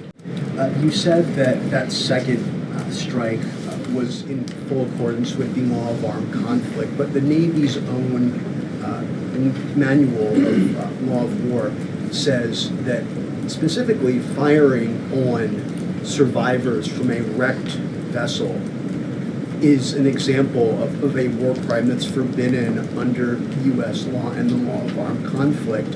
So was that second strike in following law of armed conflict and then second on immigration? Again, Andrew, I would reiterate to you the strike was conducted in international waters and in accordance with the law of armed conflict.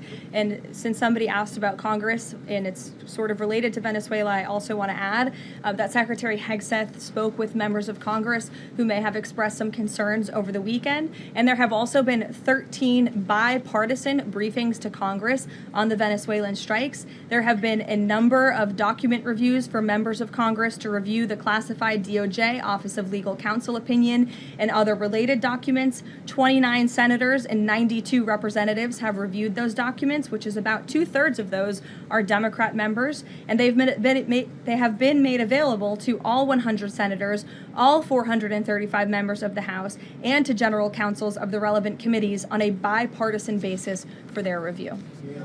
Immigration, during your topper, you said, and I quote, "Leaders also have a duty to preserve the integrity and character of our nation's national identity."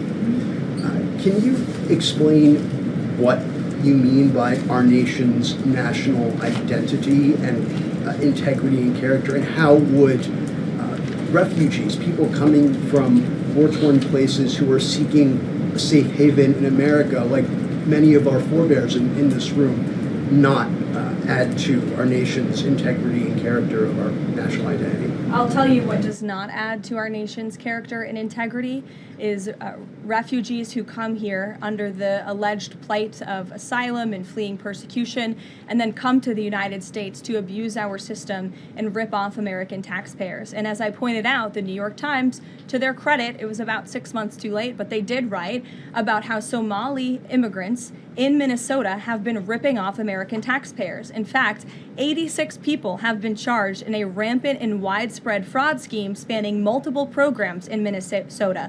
Of those 86, 78 of those people are Somali, 91% of them charged. So far, 59 of those people have been convicted for their roles in fraud plots that have stolen $1 billion from taxpayers. In one scheme, and this is egregious, a nonprofit and its affiliates with these Somali migrants claimed to have fed tens of thousands of American children during the pandemic. They were reimbursed for those meals by taxpayers. However, federal prosecutors found that almost all of those meals were never even delivered to hungry children. In fact, those organizations' leaders spent the money on houses, luxury cars, and real estate in Turkey and Kenya. Another scheme involved hundreds of organizations who were reimbursed for services that were supposed to help people at risk of homelessness. Once again, those services were never provided. All of this has happened under Democrat leadership in a Democrat-run state, where these refugees, these migrants are coming to the United States. They are abusing our system. They are draining our resources that should be going to law-abiding, taxpayer-funded, tax-paying Americans. And this president is not going to put up with it anymore. Rachel. Thank you, Karoline. Just to follow back up on the Washington Post reporting, so much of the concern from Democrats and Republicans is focused on the survivors. Why won't the administration either confirm or deny or reveal whether or not there were survivors after that initial first strike? And what imminent threat would two survivors pose who were clinging presumably to the wreckage of that boat? Again, as I said, I think you guys are sort of not listening fully to the statement I've provided. Admiral Bradley worked well within his authority and the law, directing the engagement to ensure the boat was totally destroyed and the threat to the narco-terrorists to the United States was eliminated. And for any further questions about his thinking, I would defer you to the Department of War. I obviously wasn't in the room for these. Just to follow up, Caroline, just on the administration's policy when it comes to survivors, was there a change in policy after this strike on September 2nd? The Washington Post is reporting that these two survivors were killed after a second strike, but then in October, two people were rescued and returned to Colombia and Ecuador. So was there a decision that was made to handle survivors differently after these strikes? Not to my knowledge, no. Steve. The president confirmed that he spoke to the Venezuelan leader. Are you trying to negotiate his departure? Is there an asylum deal under work? President, as you know, last night on Air Force One, he said, I don't want to comment on that, but I did speak to him in the effort of transparency. So there you go. You got your confirmation. I'll let him speak further if he wishes to on the details of that conversation that took place. Steve Witkoff is headed to Moscow.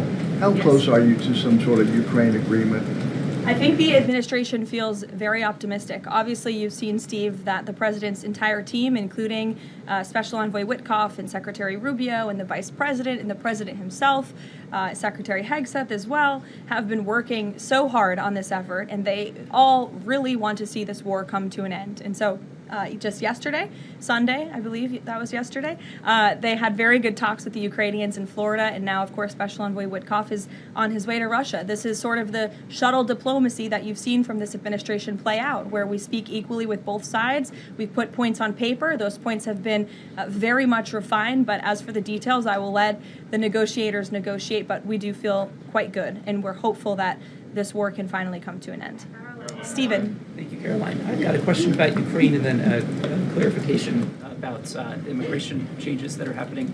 On Ukraine, President Trump very briefly yesterday said that corruption issues there were not helpful to the peace process following the resignation on Friday of President Zelensky's top aide, Andrei Yermak. We were told from your podium in the prior administration that, quote, there is no indication that there's been any kind of widespread corruption involving U.S. resources in Ukraine. What is the Trump administration's view of corruption issues in the wake of Yermak's resignation, and how is that impacting peace talks? Well, look, I think the president has made it quite clear, as he said last night, corruption is never helpful. And he does not want to see American tax dollars taken advantage of, which is why he has stopped the endless checks that were being written by the previous administration to fund this war. The United States is selling weapons to NATO that are being sent to Ukraine. That's a very different thing than the American people writing blank checks to a war effort very far away. It does not degrade the administration's determination to see this war come to an end, but I think it exemplifies the president's desire to always put the American people and the American taxpayer first. On immigration, you mentioned, or you emphasized that there would be a review of the Afghans who were resettled here under the previous administration. Yes. There's a lot of changes happening right now to asylum and to green card holders. What should the 2 million people with pending asylum claims, or the roughly 1 million people from the 18 other countries of concern, know about what's going on in the review? What's the status of all these other people? They're essentially paused for review, and the Department of Homeland Security is taking this very seriously, because we are not going to allow soldiers like we saw in American streets last week to be gunned down at the hands of these foreign nationals who had the privilege of coming to the United States of America. And unfortunately, this is not the only example of a dangerous Afghan who was let in by Joe Biden, who went on to harm the American people. There was an Afghan national who was let into the country under the Biden administration through Operation Allies Welcome, who shot and wounded 2 Fairfax, Virginia police officers during a routine traffic stop. He was killed by return fire after declaring, quote, "I should have served with the explicitive Taliban." 2 Afghan nationals were given legal status by the Biden administration as well, who were arrested and prosecuted for plotting a terrorist attack in Oklahoma just before Election Day in 2024. We all remember that. They possessed hundreds of rounds of ammunition and had pledged their allegiance to ISIS. There was also an Afghan national who was on the terror watch list who was apprehended by Border Patrol in 2024, but then he was released into our country by the Biden administration. Again, let's just highlight the absurdity of that. Border Patrol apprehended a terrorist, and then the Biden administration, because of their lax policies, still allowed him to come into the United States of America. I think everyone in this room, whether you want to admit it or not, does not want that individual living alongside you in your American neighborhood. And that individual was later arrested again after being allowed to live in the U.S. at large for over a year. Another one, a criminal illegal alien from Afghanistan, was arrested by ICE in 2025, convicted of second-degree assault, was previously allowed to stay in the country by the Biden administration. I have several more examples here. I'm happy to provide them to anyone in this room. John. Thank you, Caroline. First of all, happy Thanksgiving to Thank you and your young family. Hope you Thank you. enjoyed it. You too. I have 2 questions unrelated. The first, back to Afghanistan. My son and I walked by the horrific shooting less than 1 hour before it happened. So for anybody that's here, this thing's real. You outlined all of these unvetted Afghans that were let in by Biden. We just had one the other day that was going to blow up a DHS building. Can you be specific on what the Trump administration is doing now to re-vet those that are here so that we don't get a repeat of what we had Wednesday night? Sure. I can tell you two top-level things, and I would defer you to DHS for more of the specifics, as of course they are leading this effort, and I can assure you Secretary Noem is on the ball. I've spoken with her and her team, and they have an all-hands-on-deck effort to having resources go towards this. But we have paused all asylum adjudications, and then of course the special immigrant visas, which we know many Afghans utilize to come into the country under the Biden administration, have also now been paused. And I would just point out one more time that the Biden administration was responsible for the original sin that led to this tragic killing last week, the botched withdrawal from Afghanistan. He was responsible for Operation Allies Welcome, which is something that this White House and the people behind this podium in the last administration fully and wholeheartedly embraced. And they assured the American people there would be no risk or no harm to them. And as I just laid out for you in those many examples, that unfortunately and tragically has not turned out to be the truth. Just ask the families of these two brave National Guardsmen, one who is no longer with us and one who continues to fight for his life. So I know the president is wholeheartedly focused on this effort, and I think unfortunately these events do remind us why it's so important that the president's mass deportation operation continues. With that, follow up. The White House today launched a new fake news portal, which I found interesting. What is your objective with that, ultimately? And are you going to name the news networks? And are you also going to name some of the correspondents, some which may be here today? yes, we are. I'm glad you noticed. Much to the dismay of some of your colleagues in the room, John. And I think it goes to our original promise on day one to hold the media accountable, because unfortunately, and we deal with this all day, every day around here, there are so many fake stories that are unfortunately written that have inaccurate characterizations of meetings that took place, and it's all based on anonymous sourcing. And, you know, the standard for journalism, unfortunately, has dropped to such a historic low in this country. And again, we deal with it every day, where you can have an anonymous source who has no idea what they're talking about, zero credibility, call up a reporter in Washington and say, hey, I heard this, and then the next thing you know, it's on the front page of the New York Times. It's really incomprehensible. We appreciate the journalists, some of those who are in this room who do reach out for comment, who try to get things right, and there are some that remain. But overwhelmingly, the fake news that we see pumped out of this building on a day-to-day basis, it's honestly overwhelming to keep up with it all, and to constantly have to defend against these fake news and these attacks. And I will point out one fake news story over the weekend before I let you all go, from the New York Times that took about 1/3 of the president's daily calendar and his daily schedule and said that he's doing less than he did in his first term, or he might not be fit for the job. That is unequivocally false, and it's deeply unfortunate that this story was written by the same outlet and the same reporter who wrote this: Biden is doing 100% fine after tripping while boarding Air Force One. Oh, same outlet, same reporter who wrote that President Trump is not fit for the job. Are you kidding me? You all see him almost every single day. He is the most accessible president in history. He is taking meetings around the clock. Another one. Biden declared, quote, healthy and vigorous after his first presidential physical.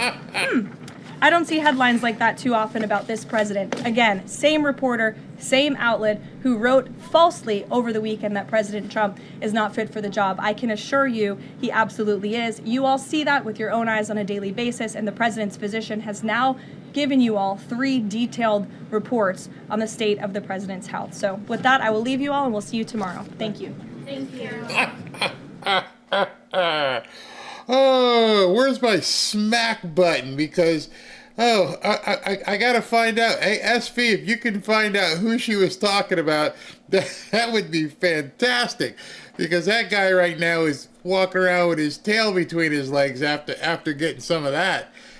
She brought the receipts. Where's my slap button? Did I delete my slap button? I must have. Oh my goodness. I can't find my slap. Oh, there it is. Here's that reporter. I see him. Ooh. But you know what? Doesn't matter. These people have no pride. They don't care. They're all in the same pig mud wallowing around. They don't care. Their objective isn't to tell the truth. Their objective isn't to be good reporters. Their objective is to trash Trump, trash America. Trash Trump, trash America. They don't care. Doesn't really matter. I mean, you heard it over and over about, are you killing the narco-terrorists? Yes, we want them dead. Bye-bye. Go away. What is so hard for you people to understand? It goes beyond any sort of sense at this point, how these people act. It's crazy.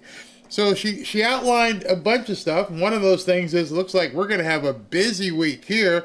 President Trump's coming back December 1st, and he's letting everybody know, I'm in charge. We're going to do a whole lot more, and that's fantastic.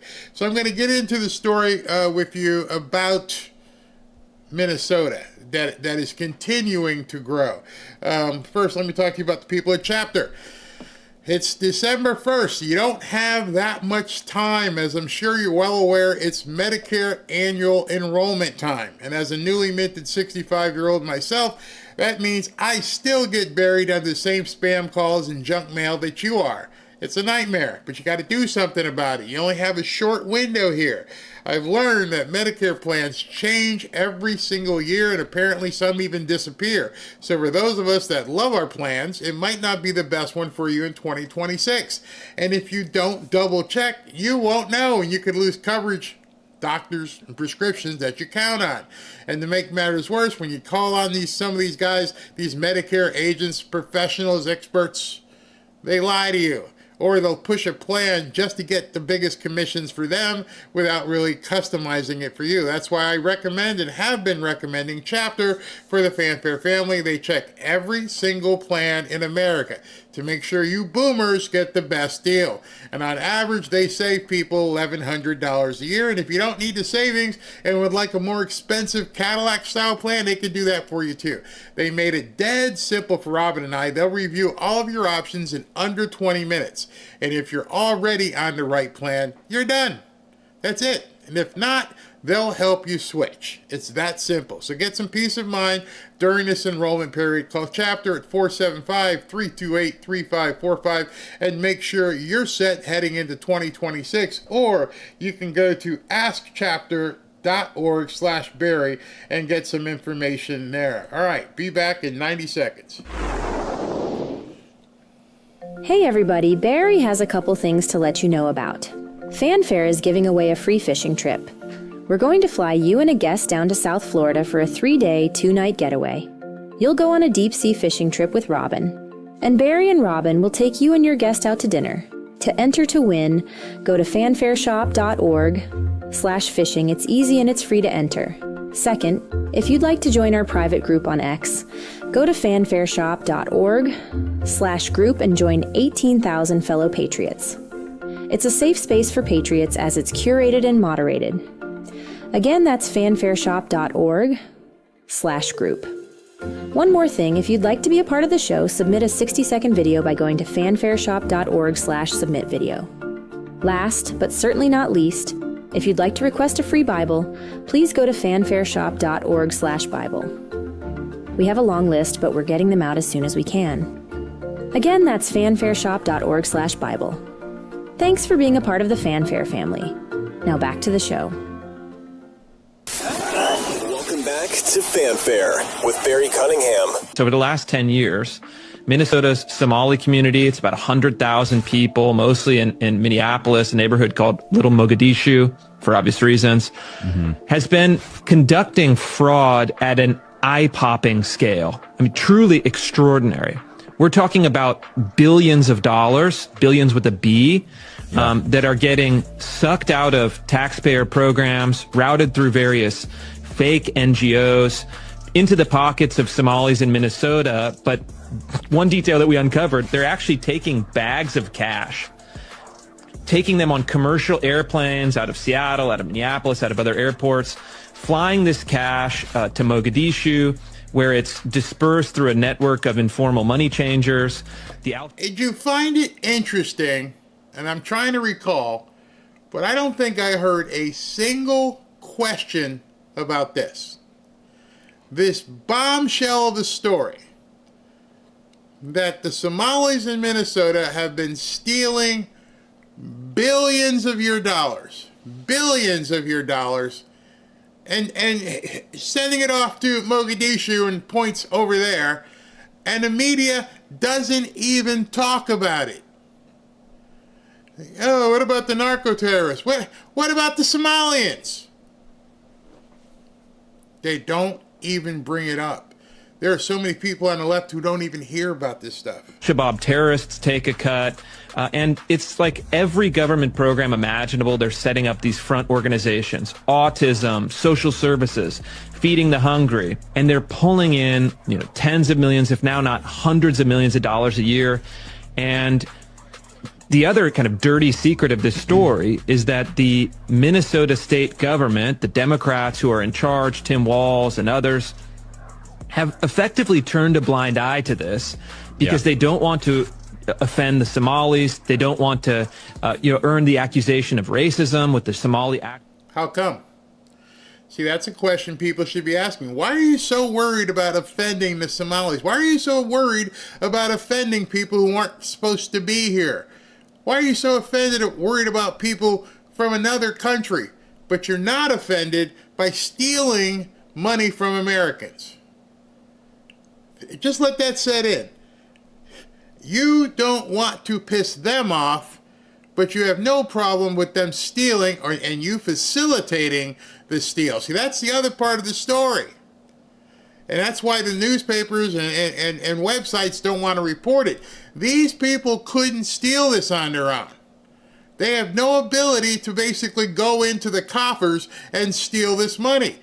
There has to be government officials who are facilitating it. They are providing them with the means to take your money and ship it over to this third world hellhole.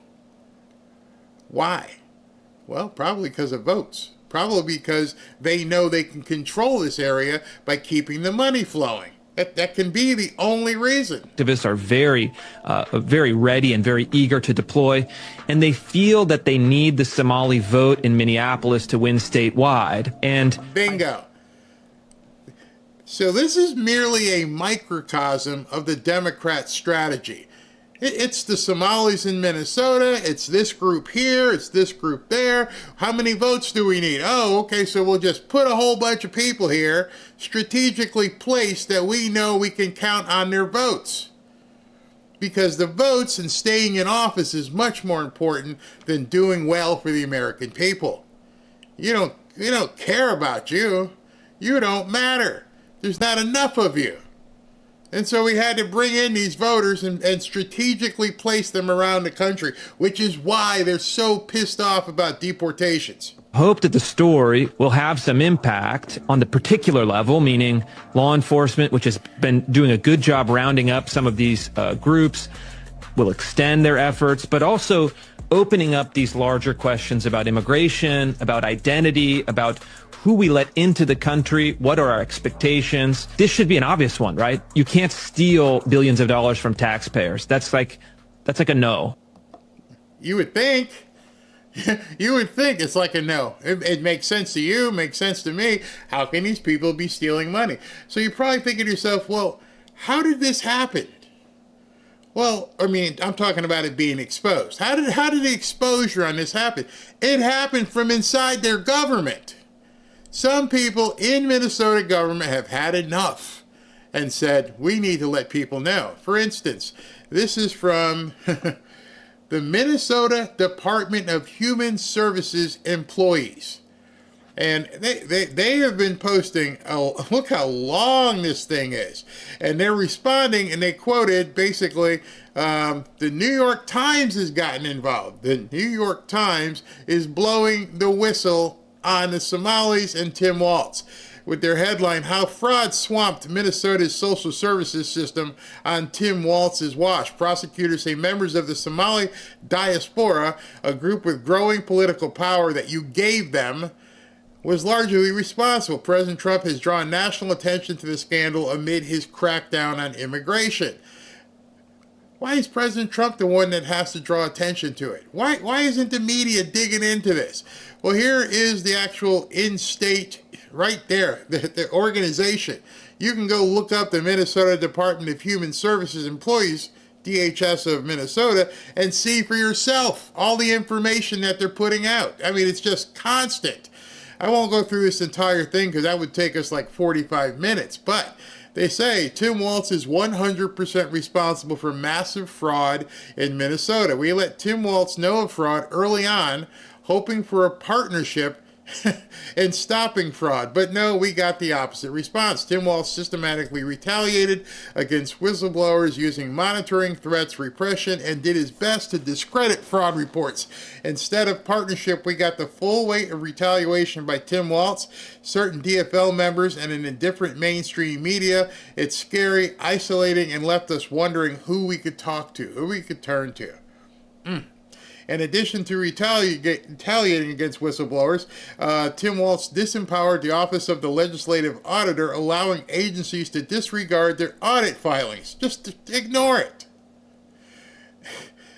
Media and politicians supporting Tim Walz for the DFL agenda attacked whistleblowers who were trying to raise red flags on fraudulent activities.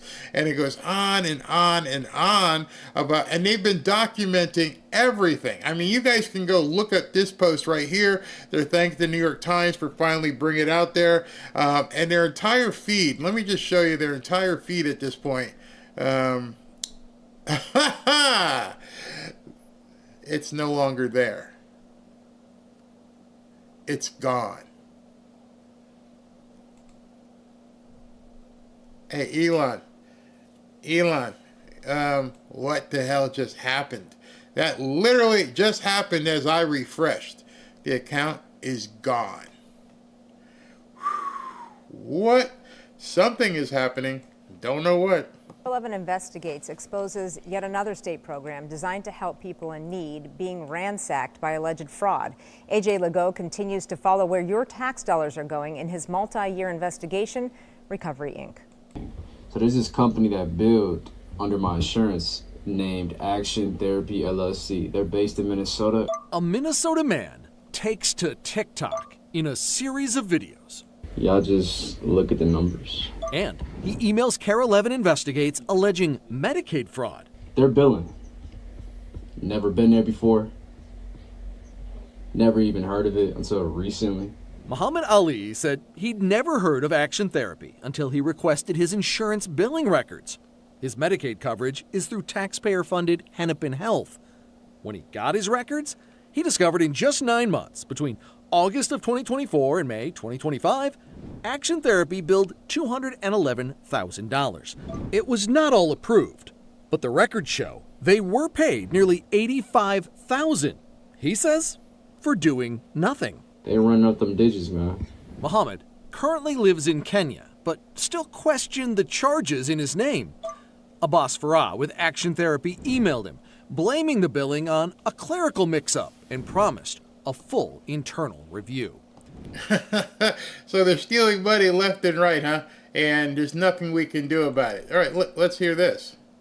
Now to what's being called devastating news. That's the reaction just in to crimes a former Minneapolis chamber leader is accused of. Jonathan Weinhagen is facing federal fraud charges tonight. Callan Gray has been digging into the accusations. She's live in Minneapolis right now with what she's found. Tonight, there are new calls for accountability from those personally affected by the crimes he's accused of. One grandfather of a shooting victim calling it unbelievable. The indictment says from December 2019 through June 2024, former Minneapolis Regional Chamber of Commerce President and CEO Jonathan Weinhagen embezzled, quote, hundreds of thousands of dollars from the chamber and its business members. It says he entered into sham contracts with a fake consulting company he created and used an alias, James Sullivan, and at one point opened a line of credit in the Chamber of Commerce's name, used it for personal expenses, and diverted donations from chamber business members to repay the money. But for some in Minneapolis, the most upsetting charge is for mail fraud. It says the Chamber of Commerce gave $30,000 to Crime Stoppers to fund rewards for information leading to an arrest in 3 shootings in May 2021 that killed 2 children and severely injured a third.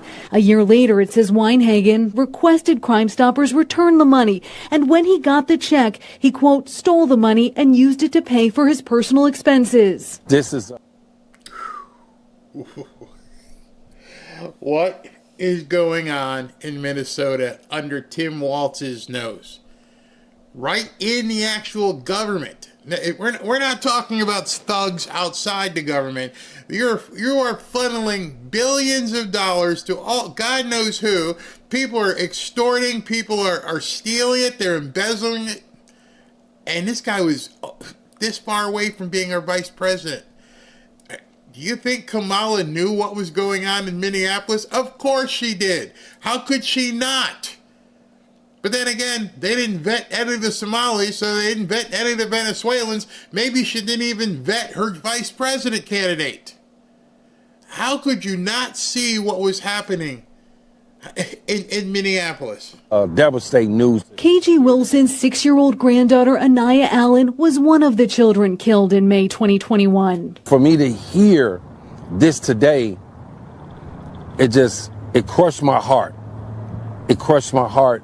And it angered me. The reward, he says, could be critical in encouraging someone to come forward. It's just unreal that we have human beings that are capable of being that heartless, that greedy, to say, I don't care about these children who were shot and killed. I don't care about their families. I don't care about the communities who were hurt behind this. I'm going to take this money. Wilson worried this could discourage people. So you see, this has nothing to do with you, Mr. Wilson. I'm sorry. These people are in it for themselves and the Somalis. They don't care about the residents. They don't care about the people that they're supposed to be governing. They're not caring about the people they represent. It's the money. It's the Somalis. It's making sure that they bring these people in and give them whatever they want because I don't know why, but they feel that they will vote for them the entire time. But then again, how can that be? They should not be able to vote. That's the next part of this thing. How did these people all of a sudden become voters? This thing is just a huge quagmire of crap that's going on and on and on. And this is why the Democrats are freaking out, because all the stuff that happened with USAID and cutting off this money and cutting off that money and just watching their coffers shrink. They're getting desperate, and because they're getting desperate, they're going to make even bigger mistakes. In fact, and I have no idea if this is true, but you have to wonder at this point, if the Minneapolis, I think it was Minneapolis, the local state congresswoman and her husband, who got gunned down a few months ago, which kind of just went quiet. What was she going to say something? Was she going to bring this out into the open? Don't know. But you notice how quickly that story went dead. You notice how nobody has talked about it. Amy Klobuchar, nobody. Tim Walz, nobody is discussing, hey, how did this woman just all of a sudden get dead? Get basically assassinated in cold blood. It was an actual hit. How did this happen, and why would it have happened? She was a state level politician. Interesting. Don't know. We haven't heard. But now this stuff is all coming to light. From donating to rewards in the future. Why would you take from that? So the accountability to me is for him to turn that money back in and deal with the consequences in a courtroom for doing something like this.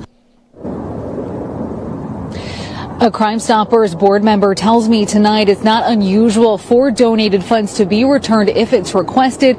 The organization did not have a comment on the investigation, but says it is cooperating.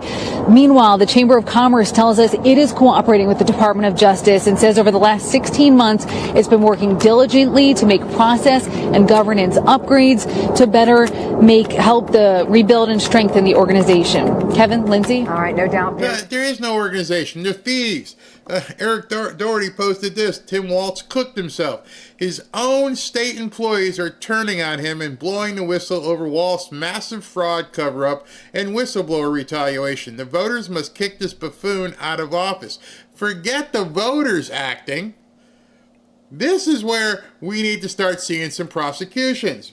DHS workers blame dishonest government Tim Walz for massive fraud, 100% responsible.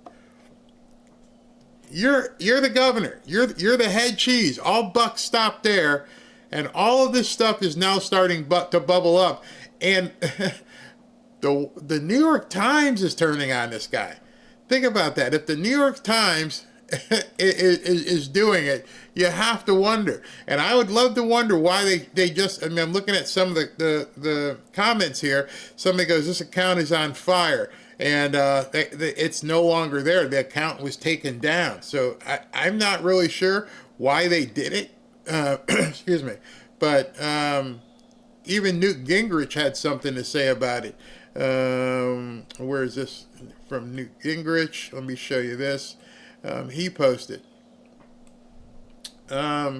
Mathilda Heller in Yahoo's wrote, over the weekend, Minnesota's entire GOP congressional delegation wrote a letter to U.S. Attorney Daniel Rosen, Attorney Pam Bondi, and U.S. Attorney General Pam Bondi, and DHS Secretary Kristi Noem, demanding a full federal inquiry into the Somali fraud schemes. In the letter, Tom Emmer, Pete Stauber, Michelle Fishbach, and Brad Finstead called for an investigation into the improper handling of fraud by Governor Walz and into how the tax money is ending up in the hands of the Somalis. It is bad enough that those individuals are defrauding our state, taxing services and funds away from children, but now there's a good reason to believe that the Minnesota taxpayer dollars are going straight into terrorist hands.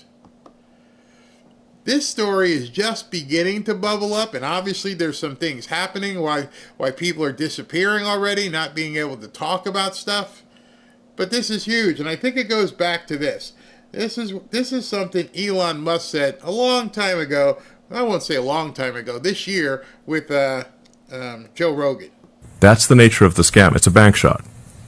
So then the rebuttal from the Dems is like, oh, well, the vast majority of the people who are marked as live in the Social Security Administration weren't receiving Social Security Administration payments. That is true. What they forgot to mention is they're getting fraudulent payments from every other government program.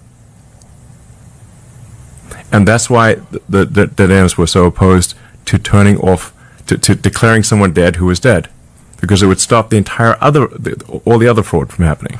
And so, but all this, is it trackable? Like all this other fraud, if totally they wanted to, they could chase it all down. Yeah, it's not even hard.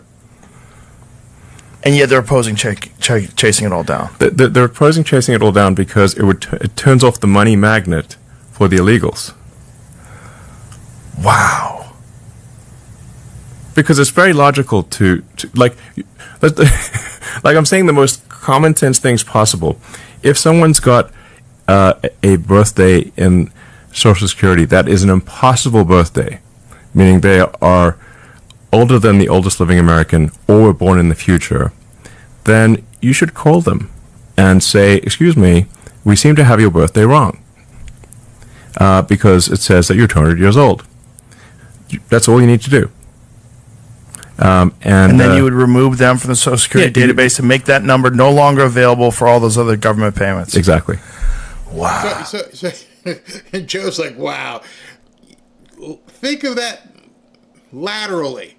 You're getting benefits here under a fake Social Security number, which then allows you to get benefits here under a fake Social Security number, and allows you to get benefits here under a fake Social Security number. So you could conceivably have somebody getting Social Security who's 125 years old, who are getting SNAP benefits, who are getting Section 8 housing benefits, who are getting medical coverage.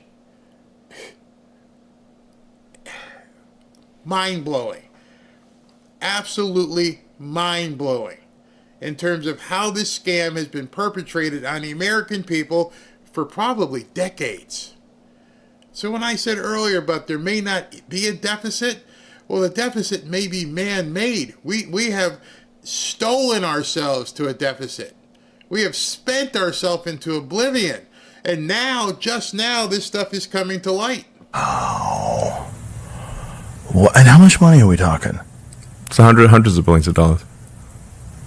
And this is all traceable. Like, you could hunt all this down. Like, you don't need to be Sherlock Holmes here, is what I'm saying. Well, we don't need to call Sherlock Holmes for this one. Is this part of the... We just need to call the person and say, excuse me, we seem to have the... like, we must have your birthday wrong because it says you're 200 years old or were born in the future. So could you tell us what your birthday is? That's what we need to do. It says that's... Game over. It's literally that simple. Are you 175? Huh? See, the person who answers that phone is going to hang up real quick because they're going to realize, oh crap, they found me. You know, all these Social Security numbers must be tied to bank accounts because wherever that money is going, somebody is getting that money. Somebody's getting that benefit. So when people say there's nothing going on, Pam Bondi, can you just imagine how big the prosecutorial team you would need to just to do the Somalis? Just forget everybody else. Just in this box. And then you got to do it in HUD. And then you got to do it in SNAP. And then you got to do it in Medicaid. How big of a team would you need if there's just even 100,000 Somalis? And those are the ones who are living. Never mind the ones who are 192. No, we shouldn't be paying income taxes anymore. There should be an income tax holiday on April 15th, and we should say, until you get your stuff together, don't call me. Don't take any money out of my paycheck. Don't do nothing until you guys can prove to us what's going on. Because all of us are sitting back right now, you, me, everybody I know is like, wait a minute, hundreds of billions of dollars just poof, gone? And it's still happening? And you won't even respond? There's 22 states won't even give Brooke Rollins the information? What are you trying to hide? And you're talking about blowing up a boat of narco-terrorists when all of this is going on and none of you want to talk about it? You want to clutch your pearls? And like, oh my God, don't show that anymore. That's a bad comic. You know, it's a bad comic. A bad comic is us looking at this going, we're absolute fools. Y'all taking advantage of us left and right. You're treating us like fools. And then every single week for people who get paychecks every single 2 weeks, they just take your money. Where's it going? I have no idea. It's just out of your paycheck, gone. You have no say about it. April 15th, everybody's writing checks. Where's the money go? I had no idea. Well, we got to take care of the babies in Uganda. Or the lady who's 192 years old who needs her food. She's probably just eating oatmeal at this point. They're feeding it to a corpse, but we got to keep giving her her money in her Section 8. Well, how does a skeleton eat? And I can make light of it, but it's that bad. But all these other government payments that are available that are connected to the Social Security number, it seems like if you just chased that all down, you would find the widespread fraud. You would find where it's going. Yes, but the root of the problem is the Social Security Administration database, because the Social Security number in the United States is used as a de facto national ID number. You know, that's why, like, the bank always asks for your Social so, like, any financial institution will ask for your Social Security number. It sounds so insane that this isn't chased. Hey, Joe Rogan, who quite articulate, is sitting here going, wait a second. Are you serious? I got no words. I have no words. You got 100,000 Somalis over there stealing billions? Yeah. and nobody's doing anything. They won't even talk about it. You're not even allowed to bring it up. You just saw somebody's profile got nuked. Down. I mean, I agree. That that in and of itself that's such mishandling. Yes. No, it's mind blowing. So yeah, it's crazy. Well, you were mind blowing.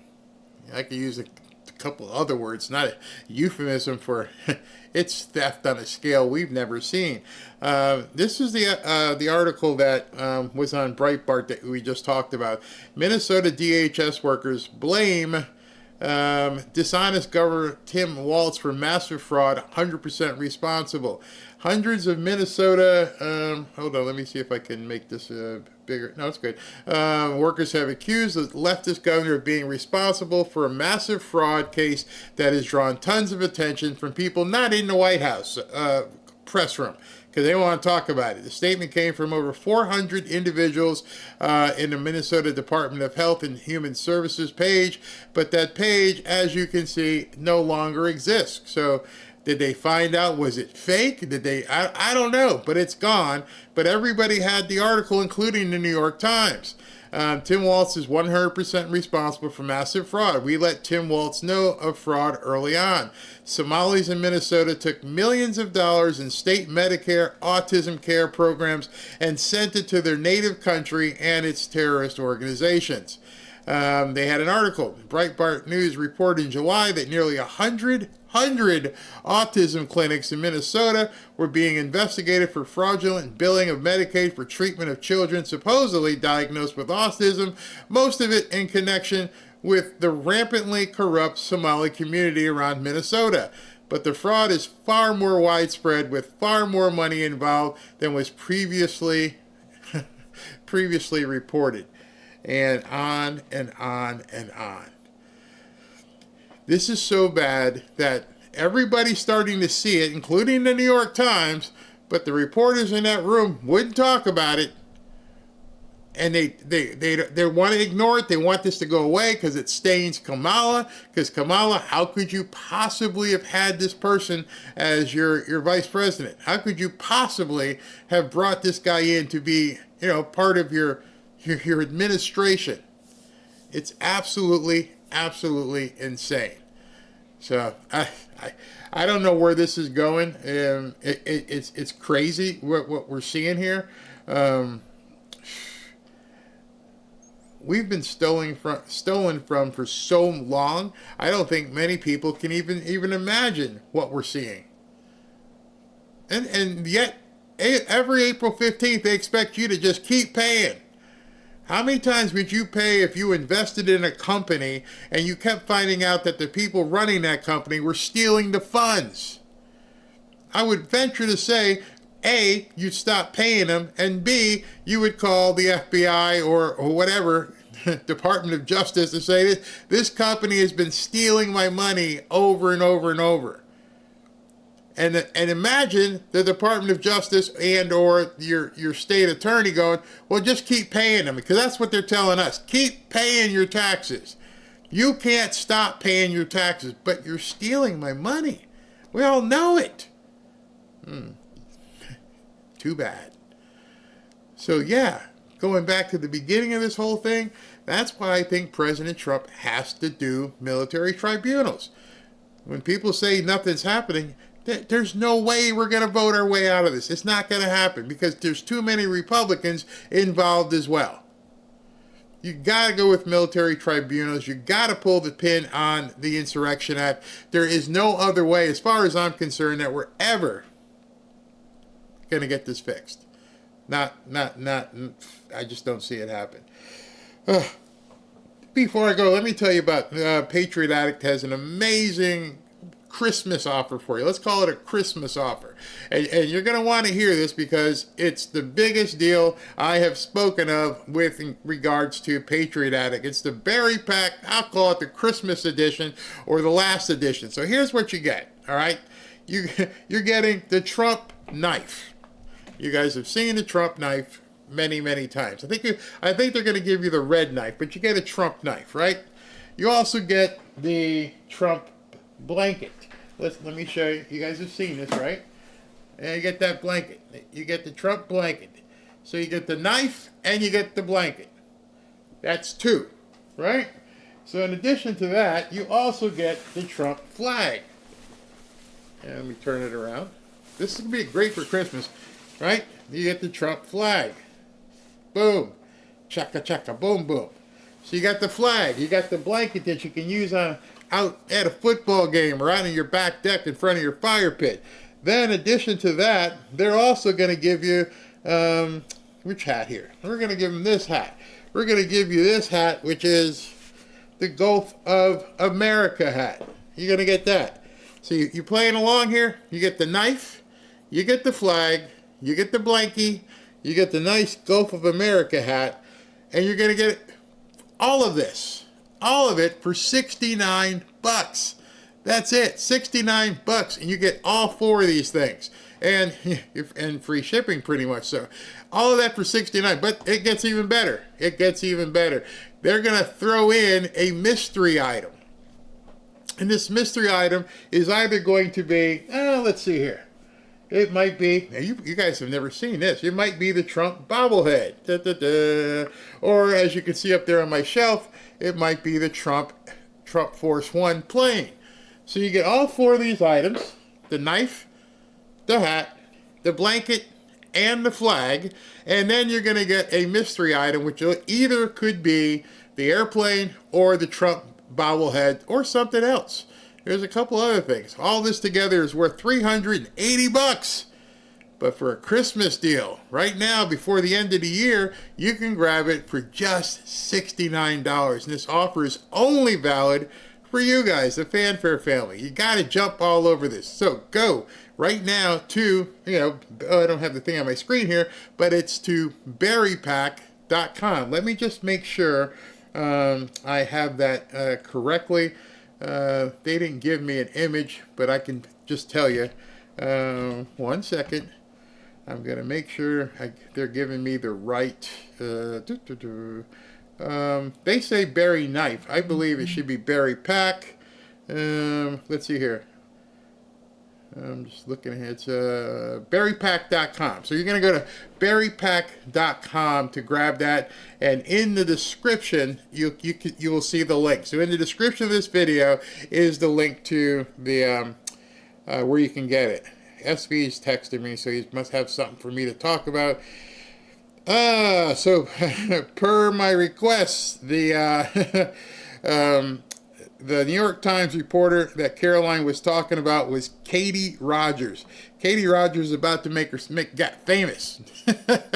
She's the one who's talking the BS and doing all those things. But okay, if you want the berry pack, go look at the link in the description below this video right down there, and you can get the berry pack. So just jump all over that.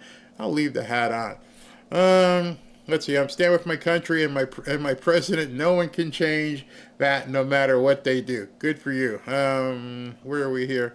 I'm still waiting on my Bible signed up on the first round of them. I'll have to check your email. You have to understand, like I said, they're free.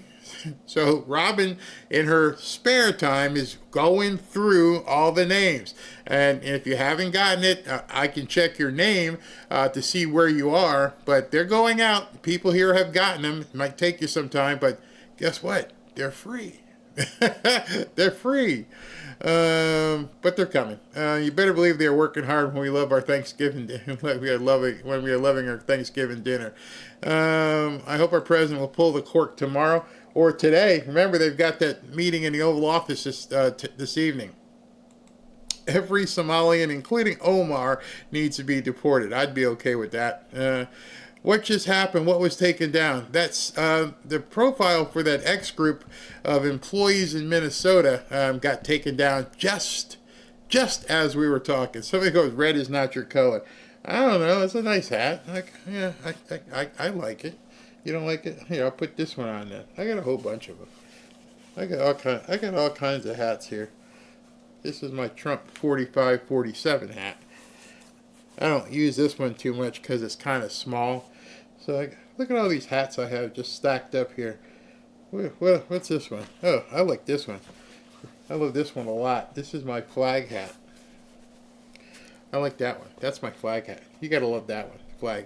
But in any event, I love hats because I got a big dome, and then I don't like it getting sunburned down here in South Florida. All right, so maybe that's why they're against tariffs. Hard to steal. Exactly. The tariffs are harder to steal, and it basically makes the programs go away. If you're not paying for all these different programs, and if you are doing it, there's no income tax, it's kind of hard to steal if you're not touching the money. So you're absolutely right, Christina. All right, so tonight, hopefully I get enough work done so I can talk to you more about the Venezuelan stuff. It looks like President Trump's going to have us really, really busy this week. So let me go ahead and do super chats and get you guys on your way. We're almost 3 hours in, and so I said 12 to 3. Yeah, we're right about 12 to 3. Oh boy, 12 to 3. All right, well, come on, YouTube, click the button. Hold on a second. Sometimes when I go to do this, it freezes, and it is frozen right now. Okay, and it's showing me a bra commercial. Huh. That's interesting. A bra commercial, hey? I didn't know. Well, we got a lot of women that watch this channel. Alrighty, so let me just make sure this is correct and right where we want it. And alright, here we go. C. Mills. Hey Barry, can't wait for numbers tomorrow. So the so-called boycott this past Black Friday to Cyber Monday. Oh, that's right. There were a whole bunch of the socialists saying they weren't going to shop this Friday and Monday. Yeah, how'd that work out? Steven says the Smith-Mundt Act needs to be reinstated. That's the truth in journalism type stuff. Yeah. Elon stopped the planned voting fraud for 2024. That's what I'm going to be talking about in Venezuela tonight. That's exactly what we're going to talk about. I got to be careful, but that's what I'll talk about. Nikki, I wanted to see these activist judges impeached first. The rest mean nothing if these clowns are kicked from the bench. Dean, left was holding a blackout on Black Friday, calling for no spending to try and tank the economy. Yep, didn't work. Tells you how much that X is not real. Macon Blankenship from yesterday's ranting about your scheduling and me searching. I want to thank you for informing us. Thank you very much. Yep, 12 to 3 or so every day. Sheila, how do we tell the secretary to send federal auditors to blue states? That's where the biggest fraud is. Well, they're going to have to bring in the military. They're going to have to. Barry, we've been bamboozled, hoodwinked, taxes, national debt, deficits, elections, all of it. All of it. It's all coming out. Tim Curry, gas is $2.49 in Anniston, Alabama today. Wow. Macon says gas where they are is $2.40 in Louisiana.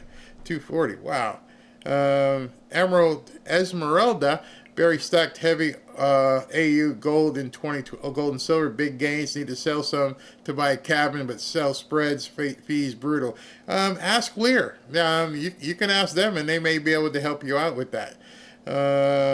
Experienced socialism best teacher in New York City. Did you see who? I'll save it for tonight. Who Mondami hired as his transition coordinator? Keyword transition coordinator. I think you get my drift. William, Barry's show always provides me with truth of what's going on in our homeland. Thank you very much for watching. Fazul, thank you. Steven Anderson, Alejandro Mayorkas needs to be tried for treason. Yeah, those people ain't going to go to jail. They're going to give up the ship. You bet they're going to be. When I show you the stuff about Venezuela, first I'm going to show you tonight all the stuff about how the people around Biden were lying, because I think it ties in. Tinley, Trump didn't do nothing. Fake press and panicking. Absolutely. Peaceful Media, breaking news. JLR News reporting National Guard deployed nationally a few minutes ago. I think SB, you want to check that? I'm not sure. SB will check real quick. Let's see here. CLW, Professor Barry, when I'm fed up, I come to class. Thank you. Stephen Anderson, 2 senators shot, voted against. Yep. I bet you it all ties together if people start digging. Tinley, praise God, the United States dodged November bullet over and over. Stephen, NGOs paid millions for importing the Somalians. Yes, they did. The rot is deep, tip of the iceberg, remember? And remember President Trump said a long time ago, we caught them, we got it all. Sue P. Barry, can you explain what is going on with Susie Wiles? I keep seeing negative posts about her and how she could be the one leaking the news. You just answered your own question. You just answered it. You said, I keep seeing negative posts about her. You mean like Pete Hegseth? You mean like Brooke Rollins? That is what they're doing. They're doing that to sow division, to let you think she's doing something wrong. Well, President Trump, every single time he sees her, he keeps saying that's the most important woman. So unless he's lying, you know. Chio Shop, every single Somali is complicit in fraud. The heads like Omar come up with them. Yeah, but each parent agreed to report their kid as autistic. Yeah, they're all autistic. NGOs are a deep state slush fund. Senators. Okay, hold on. Per your statement earlier, you really have to watch out who you follow. Looking at SV did a search. No, National Guard is not being deployed throughout the United States. Be careful. People will say stuff just to get you to click. And they don't care if they say it, because once they say it, you've already clicked. So, no, they have not. See, with what we do here, and SV is a part of the show, what's going to be coming up is, again, if I can convince him to go on camera, I can hit a button, go, SV, did you verify that? And he can come out and tell us, nope, it didn't happen. Stephen Anderson again. Bibles, we need them, Barry. Yes, okay, we're going to get them out. And Chiosop, the Muslims are opening mosques like crazy. God knows how much they stole. We must be paying for all of them. No doubt, no doubt. All right, so I'm going to go have some lunch and talk to the wife, walk the dogs, and check out some news. And I shall see you this evening. We're going to talk about the Biden inner circle.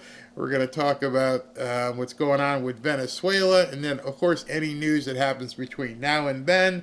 In the meantime, enjoy the new after party.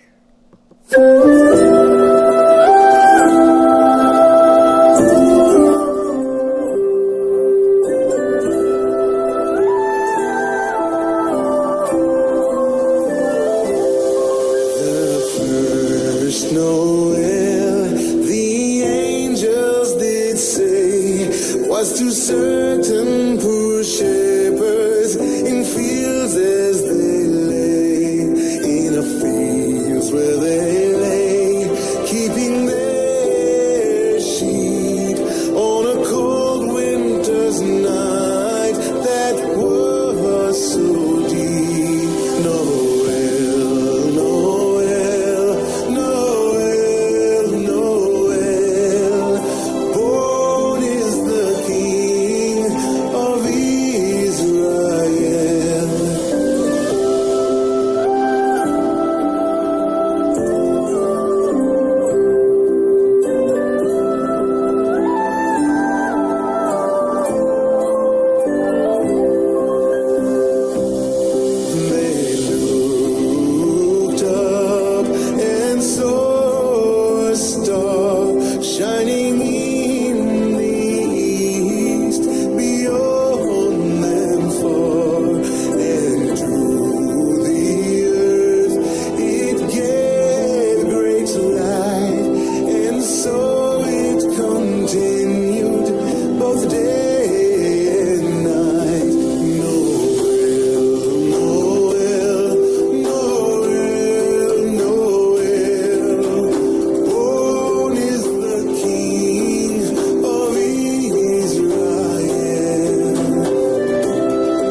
Lord, at thy word.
let earth receive her King. Let every heart prepare him room, and heaven and nature sing, and heaven and nature sing, and heaven and nature sing.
Receive her King.